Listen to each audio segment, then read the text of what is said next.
യേശു കർത്താവിലും അവിടുത്തെ എല്ലാ പരിശുദ്ധന്മാരിലും സ്നേഹ ബഹുമാനപ്പെട്ട അച്ഛന്മാരെ, പ്രിയമുള്ള സഹോദരി സഹോദരന്മാരെ, വളരെ സന്തോഷമുണ്ട്, കർത്താവിൽ ആനന്ദമുണ്ട്. ഈ പുണ്യപ്പെട്ട മണ്ണിൽ വരാനും വചനശുശ്രൂഷ നടത്താനും അവസരം സിദ്ധിച്ചതിൽ ബഹുമാനപ്പെട്ട അജി അച്ഛൻ്റെ സമയോചിതമായ ഇടപെടലാണ് അല്പം ദീർഘമെങ്കിലും യാത്ര ചെയ്ത് ഇവിടെ വരാൻ മനസ്സ് പ്രേരിപ്പിച്ചത്. ബഹുമാനപ്പെട്ട അച്ഛൻ സൂചിപ്പിച്ചതുപോലെ ഞാൻ വളരെ ദൂരെ നിന്നാണ് വരുന്നത്. നെടുമ്പാശ്ശേരി അടുത്താണ് എൻ്റെ പള്ളി. കാലത്ത് 4:30 ആയിപ്പോൾ പോന്നതാണ്. ഇത് ലോകത്തിൻ്റെ ഏതോ അറ്റം തുമ്പ് പോലെയാണ് എനിക്ക് തോന്നുന്നത്. അത്രയ്ക്ക് ദൂരമുണ്ട്. ഒട്ടേറെ പ്രാരബ്ധങ്ങളുള്ള ഒരു വികാരിയച്ഛനാണ്. എന്നിരുന്നാൽ തന്നെയും ഇവിടെ വരിക, ഇത് വളരെ പ്രസിദ്ധമായ ഒരിടമാണെന്ന് കേട്ടതുകൊണ്ട് കുറച്ച് സമയം ഇവിടെ ആയിരിക്കുക, എന്തെങ്കിലുമൊക്കെ കർത്താവ് തോന്നിക്കണത് നിങ്ങളോട് പറയുക, അതിനൊക്കെ വലിയ സന്തോഷം മനസ്സിൽ തോന്നുന്നുണ്ട്. ഇവിടെ വന്നതിൽ ശേഷമാണ് അന്ത്രയോസ് ബാവേനെക്കുറിച്ച് ഞാൻ കേട്ടത്. എനിക്ക് വലിയ പരിചയമൊന്നുമില്ല. പക്ഷെ അദ്ദേഹം ആരാണെന്ന് ചോദിക്കുമ്പോൾ ഈ അച്ഛന്മാരുടെ കണ്ണിങ്ങനെ തുറിച്ചു വരണതും വാചാലമായി അദ്ദേഹത്തെക്കുറിച്ച് അവർ സംസാരിക്കുന്നതും ഇവിടെ നടക്കുന്ന മഹാകാര്യങ്ങൾ വർണ്ണിക്കുന്നതും കേട്ടപ്പോൾ കർത്താവിൽ എനിക്കും വല്ലാണ്ട് സന്തോഷം തോന്നി. വന്യനായ പിതാവിൻ്റെ സന്നിധിയിൽ ഞാനും പ്രാർത്ഥിച്ച്, അങ്ങ് ആരാന്ന് എനിക്ക് അറിഞ്ഞുകൂടാ, പക്ഷെ അറിഞ്ഞോടം കൊണ്ട് എൻ്റെ കർത്താവിന് വല്ലാണ്ട് ഇഷ്ടമുള്ള ഒരാളാണെന്ന് എനിക്ക് മനസ്സിലായി. അതുപോലെ അങ്ങയെപ്പോലെ കർത്താവിന് ഇഷ്ടപ്പെട്ടവനായി ജീവിക്കാൻ എന്നെയും സഹായിക്കണേ എന്ന് ഞാനും പ്രാർത്ഥിച്ചു.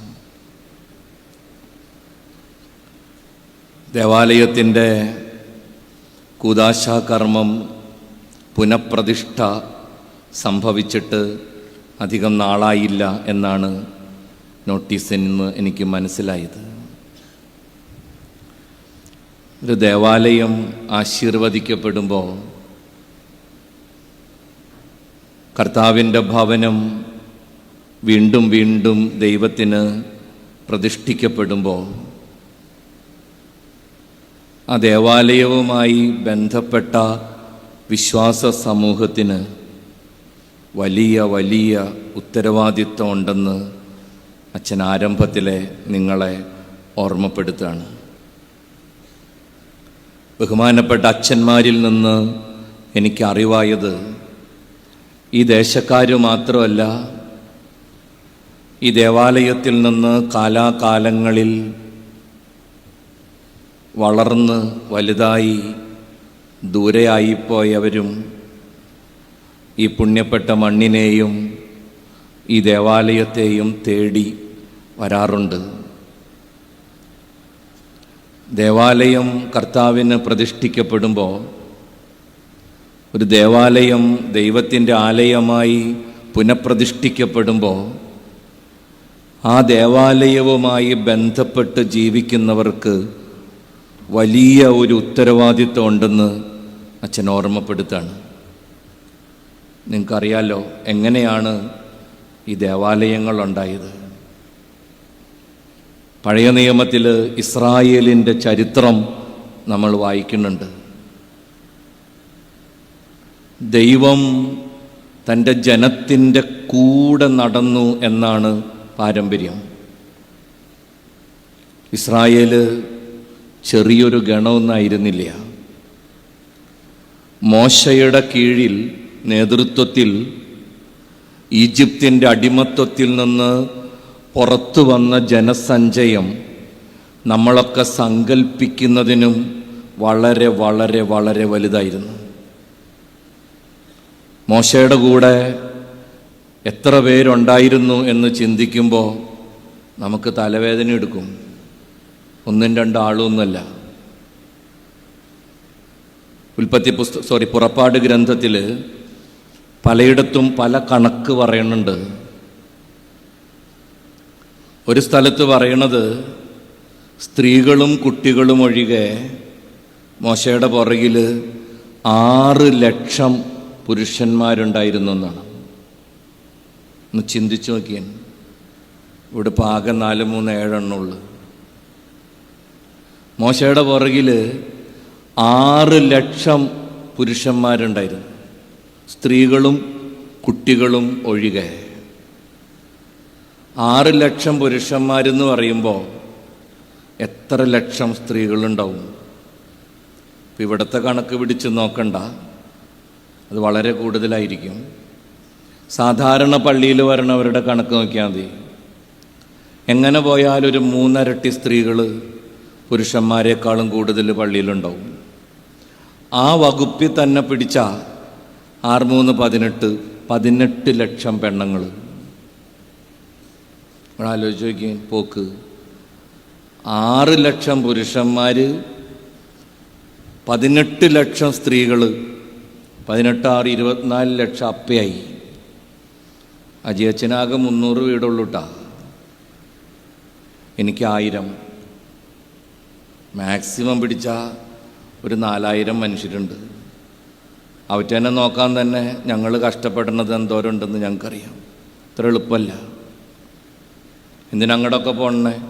വീട്ടിൽ 2 പിള്ളേരുള്ള ഈ 2 എണ്ണം 4 മണിക്ക് സ്കൂൾ വിട്ട് വരുമ്പോൾ അമ്മയുടെ നെഞ്ചിടിപ്പ് അയലക്കത്ത് കേൾക്കാം. അമ്മയുടെ നെഞ്ചിടിപ്പ് അയലക്കത്ത് കേൾക്കാം. 2 എണ്ണം 4 മണിയാകുമ്പോൾ വരും. പിടിച്ചു തിന്നാനുള്ള വിശപ്പായിട്ടാണ് വരുന്നത്. എന്തെങ്കിലും ഉണ്ടാക്കി കൊടുത്തില്ലെങ്കിൽ വിശ്വരൂപം എടുക്കും. ആകെ പ്രശ്നമാണ്. 2 പിള്ളേരെ നോക്കാൻ നമ്മൾ എന്തോരം പങ്കപ്പാട് കഴിക്കുന്നുണ്ട്. മോശയുടെ കൂടെ നടന്നവരുടെ എണ്ണം കണ്ടോ? 6 ലക്ഷം പുരുഷന്മാർ, 12 ലക്ഷം സ്ത്രീകൾ. പിള്ളേരുടെ കഥ പറഞ്ഞിട്ടില്ലട്ടാ. എത്ര പിള്ളേരുണ്ടാവപ്പാ? മക്കളെന്ന് പറഞ്ഞാൽ ദൈവദാനമെന്ന് സങ്കല്പിക്കുന്നൊരു സമൂഹമാണ് ഇസ്രായേൽക്കാർക്ക്. മക്കളെന്ന് പറഞ്ഞാൽ ദൈവാനുഗ്രഹത്തിൻ്റെ അടയാളമാണ്. 1, 2 ഒന്നുമല്ല ഇസ്രായേൽക്കാരുടെ വീട്ടിലുള്ളത്. യാക്കോബിന് തന്നെ എത്ര എണ്ണം ഉണ്ടായി? 13 എണ്ണം, 12 ആണും ഒരു പെണ്ണും. ആ കണക്ക് വെച്ച് അങ്ങോട്ട് പിടിച്ചാ എന്തോരം പിള്ളേരുണ്ടാവും. എങ്ങനെ പോയാലും ഒരു 5 ഇരട്ടി പിള്ളേർ, ഒരു 10-60 ലക്ഷം പിള്ളേരുണ്ട്. നിങ്ങളൊന്ന് ആലോചിച്ച് നോക്കിയാൽ മോശയുടെ പോക്ക് സങ്കല്പിക്കാൻ പറ്റൂല. ആടുമേയ്ക്കലാണ് പണി, കോഴിയും താറാവും എക്സ്ട്രാ ഉണ്ട്. എന്തുമാത്രം ആടുമാടുകളാണ്. യാക്കോബിൻ്റെ കഥയൊക്കെ വായിക്കുമ്പോൾ നമ്മൾ വായിക്കുന്നുണ്ട്, അയാൾ കമ്പും കോലും ഒക്കെ എവിടെ എങ്ങാണ്ട് കുത്തി നിർത്തി എണ ചേരണ സമയത്ത് എന്തൊക്കെയോ തരികട കാണിച്ച് പുള്ളി ഉള്ളത് ഇല്ലാത്തതുമായിട്ട് അമ്മായിയപ്പൻ്റെ 100 ഇരട്ടി ഉണ്ടാക്കിയെന്ന് പറയണേ. സങ്കല്പിക്കാൻ പറ്റാത്ത പോക്കാണ്. ഇസ്രായേൽ അങ്ങനെയാണ് സഞ്ചരിച്ചത്. ഈ ജനത്തിൻ്റെ ഏറ്റവും മുമ്പിൽ എന്തായിരുന്നു? വാഗ്ദാന പേടകവും വഹിച്ചുകൊണ്ട് ഇസ്രായേലിൻ്റെ പുരോഹിതന്മാർ നടന്നു. അതായിരുന്നു ദൈവസാന്നിധ്യം. അഹ്റോൻ്റെ തളിർത്ത വടിയും മന്നയുടെ ഒരു കഷണവും 10 കൽപ്പനകൾ അടങ്ങുന്ന ഫലകങ്ങളും ഉൾക്കൊള്ളുന്ന വാഗ്ദാന പേടകം ദൈവസാന്നിധ്യത്തിൻ്റെ അടയാളമായി അത് ഏറ്റവും മുമ്പിൽ അവർ കൊണ്ടുനടന്നു. ഇതായിരുന്നു ഇസ്രായേലിൻ്റെ ചരിത്ര പശ്ചാത്തലം. ദൈവസാന്നിധ്യത്തിൻ്റെ അടയാളമായിരുന്നു ഈ പെട്ടി. അത് എവിടെ സ്ഥാപിക്കുന്നോ അതിന് ചുറ്റും അവർ കൂടാരമടിക്കുമായിരുന്നു. പുറപ്പാട് പുസ്തകം 32-ാം അധ്യായത്തിൽ നമ്മളത് വിശദമായിട്ട് വായിക്കും. അവർ അതിനെ സമാഗമ കൂടാരമെന്ന് വിളിച്ച് അതിൻ്റെ ചുറ്റും അവർ ഓരോ കുടുംബങ്ങളായി കൂടാരമടിച്ച് ആ കൂടാരങ്ങളിൽ അവർ ഇണചേർന്നു. ആ കൂടാരങ്ങളിൽ അവർ ഉണ്ടുറങ്ങി. അവിടെ അവർ മക്കൾക്ക് ജന്മം നൽകി. ഇടയ്ക്ക് മരിച്ചുപോയവരെ എവിടെയെങ്കിലുമൊക്കെ സംസ്കരിച്ച് ഇങ്ങനെ ഇസ്രായേൽ 40 വർഷം സീനായി മരുഭൂമിയിലൂടെ നടന്ന്. ഏറ്റവും മുമ്പിൽ വാഗ്ദാന പേടകം, ഏറ്റവും മുമ്പിൽ. അങ്ങനെ പോയി അവസാനം എന്തുണ്ടായി? ഇസ്രായേൽ വാഗ്ദാന നാട്ടിലെത്തി, കാനാനിലെത്തി. അപ്പം എന്ത് സംഭവിച്ചു? ജോർദാൻ കടക്കണപ്പോ വാഗ്ദാന പേടകമുണ്ട് കൂടെ. ജോഷുവ പറയുന്നുണ്ട് വെള്ളത്തിലേക്ക് ഇറങ്ങി നിൽക്ക് പുരോഹിതന്മാരോട്. ജോഷുവയുടെ പുസ്തകം 3-ാം അധ്യായത്തിലുണ്ട്. സുരക്ഷിതമായ ഒരു സ്ഥലത്തെത്തിക്കഴിഞ്ഞപ്പോൾ ഇസ്രായേൽ എന്ത് ചെയ്ത്? ഇസ്രായേൽ ഒരു ദേവാലയം പണിത്. എന്നിട്ട് ദേവാലയത്തിൻ്റെ ഏറ്റവും പ്രധാനപ്പെട്ട സ്ഥലത്ത് വാഗ്ദാന പേടകം പ്രതിഷ്ഠിച്ച്. ഇനി നടത്തവും കിടപ്പും ഒക്കെ കഴിഞ്ഞ് ഒരു സ്ഥലത്ത് സ്ഥിരമായിട്ട് അവർ കുറ്റിയടിച്ച്. അപ്പോഴവരൊരു ദേവാലയം പണിത്. എന്നിട്ട് ദൈവത്തോട് അവരെന്താ പറഞ്ഞത്? കർത്താവേ, ഇനി ഇങ്ങനെ പിന്നാലെയും മുമ്പിലൊന്നും നടക്കണ്ടട്ടാ, ഇതിവിടെ അടങ്ങി ഒതുങ്ങി ഇരുന്നാൽ മതി. ആവശ്യമുള്ളപ്പോൾ ഞങ്ങൾ ഇങ്ങോട്ട് വന്ന് കണ്ടോളാം. ഇസ്രായേലിൻ്റെ ദേവാലയ സങ്കല്പം അത്. കാര്യമൊക്കെ ഒരുവിധം തീർപ്പായി കഴിഞ്ഞപ്പോൾ തമ്പുരാൻ്റെ കൂട്ടായ്മയൊക്കെ ആവശ്യമില്ലാന്ന് മനസ്സിലായപ്പോൾ കർത്താവിനെ കൊണ്ടുപോയി വളരെ വിദഗ്ധമായി ഒരു വലിയ പള്ളി പണിത് അതിൻ്റെ ഉള്ളിൽ വെച്ച്. എന്നിട്ട് തമ്പുരാനോട് പറഞ്ഞ് ആവശ്യമുള്ളപ്പോഴൊക്കെ ഞങ്ങളിവിടെ വന്ന് കണ്ടോളാം, ചുമ്മാ പിന്നാലെ അടന്ന് മനുഷ്യന് ബുദ്ധിമുട്ടുണ്ടാക്കരുത്. അങ്ങനെ ദേവാലയങ്ങളുണ്ടായി. ഇപ്പം പ്രശ്നം എന്താണ്? ആണ്ടിനും സംക്രാന്തിക്കും ഓരോരുത്തർ വരും, അത്യാവശ്യ കാര്യങ്ങളൊക്കെ പറയും. കർത്താവിനെ കാണാൻ വേണ്ടി, ചുമ്മാ അവനോട് വർത്താനം പറയാൻ വേണ്ടി പള്ളിയിലൊന്നും ആരും വരണില്ല എന്നാണ് എൻ്റെ അനുഭവം. എന്തെങ്കിലും കാര്യമൊക്കെ നടക്കാനുണ്ടെങ്കിൽ, ഇപ്പം നാളെ പുതിയതായിട്ട് പണിത ദേവാലയത്തിൻ്റെ ഉമ്മറത്ത് അജിയച്ഛനൊരു ബോർഡ് എഴുതി വയ്ക്കുകയാണ്. പള്ളിപ്പണിയൊക്കെ കഴിഞ്ഞ് അപേക്ഷയൊന്നും ആയിട്ട് ആര്യ വഴിക്ക് വരണ്ടിട്ടാ, വേണമെങ്കിൽ ഒന്ന് കർത്താവിനെ കണ്ട് നേർച്ചിട്ട് പൊക്കോ. ഇവിടെ വന്ന് ചൊറിയണ വർത്താനൊന്നും ആരും പറയണ്ട. അപേക്ഷകളൊന്നും നാളെ മുതൽ ഇവിടെ എടുക്കണില്ല. പള്ളി തൽക്കാലത്തേക്ക് അപേക്ഷ സപ്ലി ഒക്കെ അവസാനിപ്പിക്കണം. പിന്നെ ഏതെങ്കിലും പട്ടിക്കുഞ്ഞി വഴിക്ക് വരൂ? ഒരാളും വരില്ല. കർത്താവിന് ആവശ്യമുള്ളപ്പോഴെല്ലാവരും വരിക. എന്തെങ്കിലുമൊക്കെ കാര്യം സാധിക്കണമെങ്കിൽ വരിക. അതല്ലാതെ ദേവാലയത്തിൽ വസിക്കുന്ന ദൈവത്തെ കാണാൻ, അവിടെ പള്ളി കൊള്ളുന്ന തമ്പുരാനോട് വർത്തമാനം പറയാൻ, കുറച്ചു നേരം കർത്താവിന് കൂട്ടിരിക്കാൻ തമ്പുരാൻ്റെ ആലയത്തിൽ വരുന്നവർ വളരെ വളരെ വളരെ വിരളമാണ്.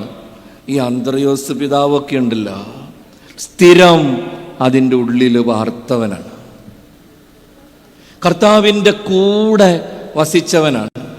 ആവശ്യ നേരത്ത് മാത്രം തമ്പുരാനെ തപ്പിപ്പോയവരല്ല വിശുദ്ധര്.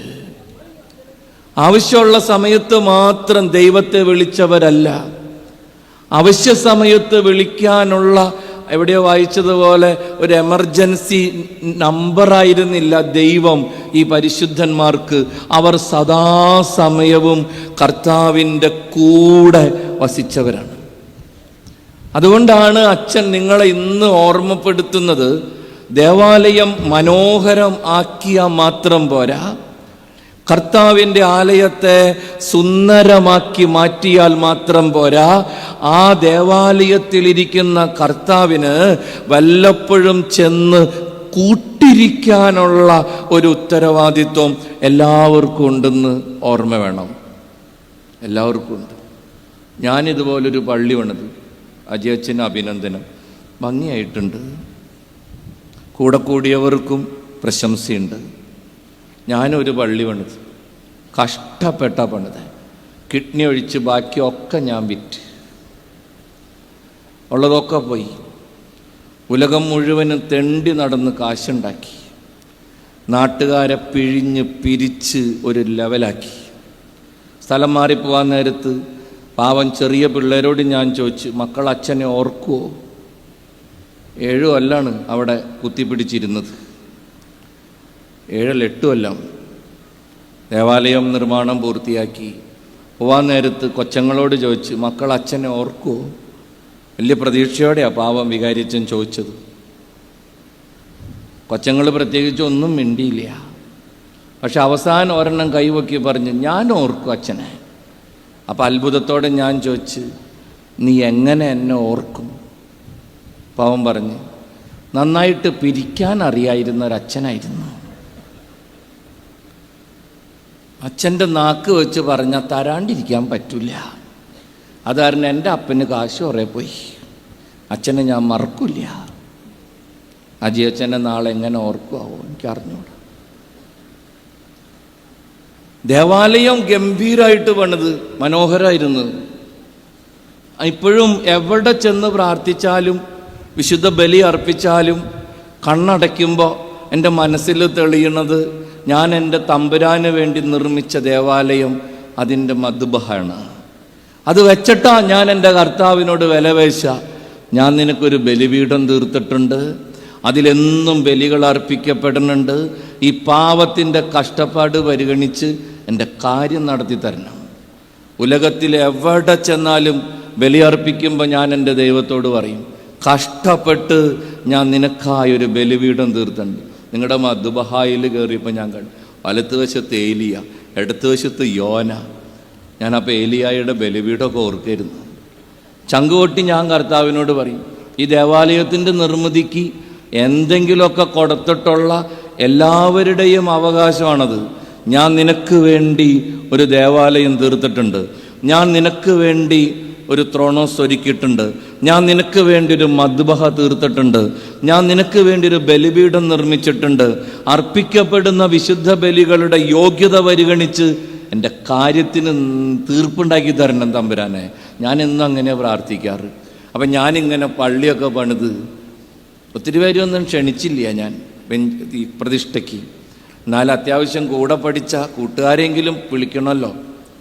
ഒരു കൂട്ടുകാരൻ്റെ അടുത്ത് ചെന്ന് ആ കൂട്ടുകാരനോട് ഞാൻ പറഞ്ഞു, എടാ പള്ളി പണിയൊക്കെ കഴിഞ്ഞു എൻ്റെ, നീ വരണട്ടോ, ഇന്ന ദിവസമാണ് കൂദാശ. എനിക്കവൻ കശനണ്ടിയും കട്ടൻ ചായയൊക്കെ തന്നു. കഴിക്കുന്നതിൻ്റെ ഇടയ്ക്ക് അച്ഛൻ എന്നോട് പറഞ്ഞു, മഞ്ഞളി ഒരു കാര്യം എനിക്ക് നിന്നോട് പറയാനുണ്ട്. എന്തടാ? കൂട്ടുകാരച്ഛന്മാരല്ലേ, ഒരുമിച്ച് ബാസ്കറ്റ് ബോളിലും ഫുട്ബോൾ, അപ്പോൾ എടാ ബോർഡൊക്കെ വിളിക്കും. എന്താ നിനക്ക് പറയാനുള്ളത്? എൻ്റെ കൂട്ടുകാരൻ അച്ഛൻ എന്നോട് പറഞ്ഞു, മഞ്ഞളി പള്ളി പണിയാൻ ഏത് പോലീസുകാർക്കും പറ്റൂട്ടാ. പോലീസുകാർ വിഷമിക്കരുത്, അച്ഛൻ പറഞ്ഞ കാര്യം ഞാൻ പറയണമെന്നുള്ളൂ. പള്ളി പണിയാൻ ഏത് പോലീസുകാർക്കും പറ്റും. ഞാൻ പറഞ്ഞാൽ എന്താ നീ അങ്ങനെ പറയണേ? നിന്റെ പോലത്തെ ഒരു വൃത്തികെട്ട നാക്കും കാശ് തരാൻ കപ്പാസിറ്റി ഉള്ള നാട്ടുകാരുണ്ടെങ്കിൽ പള്ളി പണിയാൻ എന്താ പാട്? നീ ചോദിച്ചാൽ തരാണ്ടിരിക്കാൻ പറ്റുമോ? നിന്റെ നാക്കിന് അങ്ങനെ ഒരു ഗുണമുണ്ട്, കർത്താവ് നിന്നെ അറിഞ്ഞ് സഹായിച്ചാണ്. നീ പറഞ്ഞ ആരും തരും നിനക്ക്. നാട്ടുകാരുടെ കയ്യിൽ കാശുണ്ട്, പിന്നെ പള്ളി പണിയാൻ എന്തത്ര ബുദ്ധിമുട്ട്? നിന്റെ നാക്ക് എനിക്ക് കിട്ടിയെങ്കിൽ ഞാനും പണിതേനെ. അച്ഛൻ പറഞ്ഞു. ഞാൻ പറഞ്ഞു, നീ എന്നെ അങ്ങനെ കൊച്ചാക്കരുത്, എനിക്ക് നിന്നോടൊരു കാര്യം പറയാനുണ്ട് മഞ്ഞളിയെ, നീ പറ. അപ്പം എൻ്റെ അച്ഛൻ എന്നോട് പറഞ്ഞെന്തെന്നോ, എടാ പള്ളി പണിയാൻ ആർക്കും പറ്റും. പ്രതിഷ്ഠയൊക്കെ കഴിഞ്ഞ് കൂദാശയൊക്കെ കഴിഞ്ഞ് നീ ഇടയ്ക്കിടയ്ക്ക് ആ പള്ളിയിൽ പോയിരുന്ന് പ്രാർത്ഥിക്കണോട്ടാ. എൻ്റെ കൂട്ടുകാരൻ എന്നോട് പറഞ്ഞ ഡയലോഗാണ്. നീ ഇടയ്ക്കിടയ്ക്ക് ആ പള്ളിയിൽ പോയിരുന്ന് പ്രാർത്ഥിക്കണോട്ടാ. ഇടയ്ക്കിടയ്ക്ക് നീ അന്വേഷിക്കണം, നീ പണിത പള്ളിയിൽ കർത്താവ് ഇരിപ്പുണ്ടോന്ന്. ഞാൻ തകർന്നു പോയൊരു സമയമാണ്. അവനെന്നോട് പറഞ്ഞതാ, പള്ളി പണിയാൻ എളുപ്പമഞ്ഞളിയെ, പക്ഷെ അതിൻ്റെ ഉള്ളിൽ കർത്താവിനെ നിത്യകാലം കുടിയിരുത്തുക അത്ര എളുപ്പമല്ലട്ടാ. അതുകൊണ്ട് നിന്റെ മക്കളോട് പറയണം, സമയം കിട്ടുമ്പോഴൊക്കെ പള്ളിയിൽ വന്ന് കർത്താവിനോട് കൊച്ചു വർത്താനം പറഞ്ഞ് തമ്പുരാനെ സുഖിപ്പിച്ച് അങ്ങനെ ഇരുത്തണമെന്ന്. എനിക്കൊരു പുതിയ അറിവായിരുന്നത്. നമ്മളൊക്കെ വീട് പണിയും, നമ്മുടെ വീട്ടിലൊക്കെ കർത്താവുണ്ടെന്നാണ് നമ്മുടെ വിശ്വാസം. നമ്മുടെ ഭവനങ്ങളൊക്കെ ദൈവത്തിൻ്റെ ആലയങ്ങളാണ്. പക്ഷേ എത്ര പേർക്ക് ഉറപ്പുണ്ട് ജീവിതത്തിൽ പ്രശ്നങ്ങളും പ്രയാസങ്ങളും വരുമ്പോൾ, അസ്വസ്ഥതകളും ആകുലതകളും വരുമ്പോൾ, രോഗങ്ങളും കഷ്ടപ്പാടുകളും വരുമ്പോൾ, എൻ്റെ വീട്ടിൽ എൻ്റെ കർത്താവ് ഇപ്പോഴുണ്ട്, ഞാൻ അവനെ ഇപ്പോഴും അനുഭവിക്കുന്നുണ്ട് എന്ന് പറയാനുള്ള ആർജവത്വം. നിന്റെ വീട്ടിൽ, നിന്റെ ഭവനത്തിൽ, നീ പണിത ദേവാലയത്തിൽ നിന്റെ കർത്താവുണ്ടോ എന്ന് ഇടയ്ക്കിടയ്ക്ക് പോയി നോക്കണം. നമ്മളൊക്കെ പള്ളിയിൽ വരണത് പള്ളിയിൽ ഇഷ്ടം പോലെ ആൾക്കാരുള്ള സമയത്താണ്. ഇതൊരു തീർത്ഥാടന കേന്ദ്രം ആയതുകൊണ്ട് എപ്പോഴും ഇവിടെ ആരെങ്കിലുമൊക്കെ ഉണ്ടാവും. പുറത്തുനിന്നൊക്കെ ആൾക്കാർ വരും. ഈ പരിസരത്തുള്ളവരൊക്കെ വിശുദ്ധ ബലിയർപ്പണത്തിനായിട്ട് വരും. ഈ പരിസരവാസികളോടാണ് പ്രധാനമായിട്ട് ഞാൻ പറയണത്, ഈ പള്ളിയിൽ കുർബാന നടക്കണ സമയത്തല്ലാതെ ചുമ്മാ നിന്റെ ജീവിത പങ്കാളിനെയും മക്കളെയും കൊണ്ട് കുടുംബമായിട്ട് പള്ളിയകത്ത് വന്ന് കുറച്ച് നേരം ഇരിക്കണം. ഞായറാഴ്ച കുർബാനയ്ക്ക് വരുമ്പോൾ ആണുങ്ങൾ ഒരു വശത്ത്, പെണ്ണുങ്ങൾ വേറൊരു വശത്താണല്ല. അങ്ങനെയല്ല. നീയും നിന്റെ ജീവിത പങ്കാളിയും നിന്റെ മക്കളും ഒരുമിച്ച് ദേവാലയത്തിൻ്റെ ഏതെങ്കിലും ഒരു സുന്ദര സ്ഥലത്ത് സ്വസ്ഥമായിട്ടിരുന്ന് ഒരു 10 മിനിറ്റ് വല്ലപ്പോഴും പ്രാർത്ഥിക്കുന്ന ഒരു ശീലം കർത്താവിൻ്റെ മക്കൾ ഉണ്ടാക്കിയെടുക്കണം. നമ്മൾ ലുലുവില് പോവും, നമ്മൾ സിനിമയ്ക്ക് പോവും. കെട്ടിയോളും മക്കളും ഭർത്താവൊക്കെ ആയിട്ടല്ലേ പോണത്. നമ്മൾ ഗാങ്ങായിട്ടാണ് പോണത് ഈ പരിപാടിക്കൊക്കെ. പക്ഷെ പള്ളി പോകുമ്പോൾ മാത്രം ഒരുത്തനപ്പുറത്ത് മറ്റവളിപ്പുറത്ത്, പിള്ളേരെവിടെയും കണ്ടു. ലുലുവിൽ അങ്ങനെയല്ലല്ലോ പോണത്, സിനിമയ്ക്ക് അങ്ങനെയല്ലല്ലോ പോണത്. ഈ ഒരുമിച്ചിരുന്ന് തമ്പുരാനെ മഹത്വപ്പെടുത്താൻ ഒരു സമയം കണ്ടെത്തണം. മാസത്തിൽ ഒരിക്കലോ 2 ആഴ്ച കൂടുമ്പോഴോ, ഇനി അതിനേക്കാളും കൃപ കിട്ടിയവർ ആഴ്ചയിൽ ഒരിക്കലോ, എന്തോരം അവധി ദിവസങ്ങളുള്ളത്. എത്ര തിരക്കുണ്ടെന്ന് പറഞ്ഞാലും ഒരു 10 മിനിറ്റ് കുടുംബാംഗങ്ങൾ ഒരുമിച്ച് കർത്താവിൻ്റെ ആലയത്തിലിരുന്ന് ദൈവത്തെ മഹത്വപ്പെടുത്തുന്ന ഒരു സ്വഭാവം, അത് വലിയ അനുഗ്രഹങ്ങൾ നമ്മുടെ കുടുംബത്തിലേക്ക് കൊണ്ടെത്തിക്കും. കാരണം ഇത്രയേ ഉള്ളൂ, നിന്റെ ദൈവം നിന്നെ കാത്തിരിക്കുന്നുണ്ട് അവൻ്റെ ആലയത്തിൽ. നിന്റെ ദൈവം നിന്നെ കാത്തിരിപ്പുണ്ട് അവൻ്റെ ആലയത്തിൽ. മോശ സമാഗമ കൂടാരത്തിലേക്ക് കയറുമ്പോൾ, വായിച്ചിട്ടില്ലേ പുറപ്പാട് 32? മോശ സമാഗമ കൂടാരത്തിലേക്ക് കയറുമ്പോൾ ആകാശത്തു നിന്ന് ദൈവത്തിൻ്റെ സാന്നിധ്യം രൂപത്തിൽ ഇറങ്ങി വന്ന് സമാഗമ കൂടാരത്തെ പൊതിയും. അന്ത്രയോസ് അപ്പച്ചൻ പള്ളി കയറുമ്പോൾ അങ്ങനെയായിരുന്നു. അതേ കൃപയാണ് കർത്താവ് നിനക്കും തന്നിട്ടുള്ളത്. നീ ദൈവത്തിൻ്റെ ആലയത്തിലേക്ക് കയറുമ്പോൾ തമ്പുരാൻ നിനക്ക് തന്ന പ്രിയപ്പെട്ടവരുമായി നീ കർത്താവിനെ മഹത്വപ്പെടുത്താൻ ദേവാലയത്തിലേക്ക് പ്രവേശിക്കുമ്പോൾ മറ നീക്കി നോക്കുന്നൊരു ദൈവം നിനക്കുണ്ടെന്ന് നീ തിരിച്ചറിയണം. അത് ദൈവത്തെ മഹത്വപ്പെടുത്താനുള്ള സ്ഥലമാണ്. അത് കർത്താവിനെ സ്തുതിക്കാനുള്ള സ്ഥലമാണ്. അത് ആൾക്കൂട്ടങ്ങളുടെ ഇടയിലല്ല, വളരെ വ്യക്തിപരമായി നിറവേറ്റാൻ നിങ്ങൾക്കെല്ലാവർക്കും സാധിക്കണം. ഇന്ന് ഞാൻ ഇവിടെ വന്നപ്പോഴാണ് അച്ഛൻ എന്നോട് പറയായിരുന്നു, ബഹുമാനപ്പെട്ട അജിയച്ഛൻ ഈ പള്ളിയുടെ പരിസരത്ത് എവിടെയെങ്ങാണ്ടാണ് താമസിക്കണേ അല്ലേ? സഭയിൽ നല്ലൊരു ശതമാനം ദേവാലയങ്ങളിലും അങ്ങനെ ഉണ്ടെന്നാണ് പറയണേ. പല പള്ളികളിലും പല സഭാ സമൂഹങ്ങളിലും അച്ഛന്മാർ വളരെ വളരെ ദൂരെയാണ്, 3 കിലോമീറ്റർ 4 കിലോമീറ്റർ അകലെയാണ് വീട്ടിൽ താമസിക്കണം.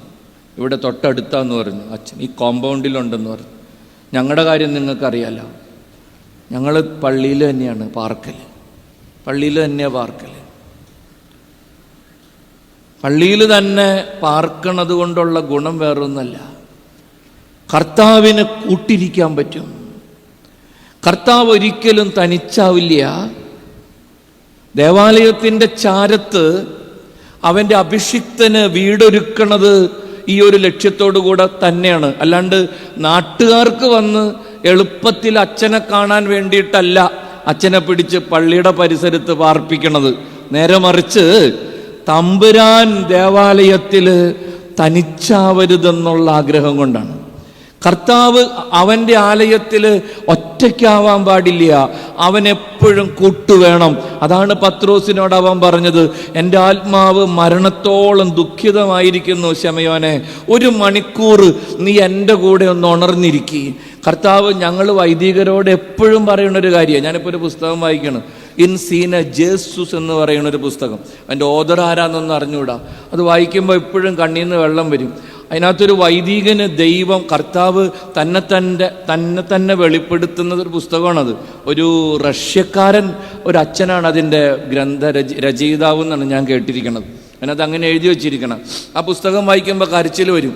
അതിനകത്ത് ഈശോ ഈ അച്ഛനോട് പറയണത് ഒരേ ഒരു കാര്യമാണ്, നീ പള്ളി പണിയാനല്ല നിന്നെ ഞാൻ അച്ഛനാക്കിയത്, സ്കൂള് പണിയാനല്ല നിന്നെ ഞാൻ അച്ഛനാക്കിയത്, നിന്നോട് വീട് സന്ദർശനത്തിന് പോകാനല്ല ഞാൻ നിന്നെ അച്ഛനാക്കിയത്, നിന്നെ ഞാൻ അച്ഛനാക്കിയത് നീ എപ്പോഴും എൻ്റെ അടുത്തുണ്ടാവണം എന്ന ആഗ്രഹം കൊണ്ട് മാത്രമാണ്.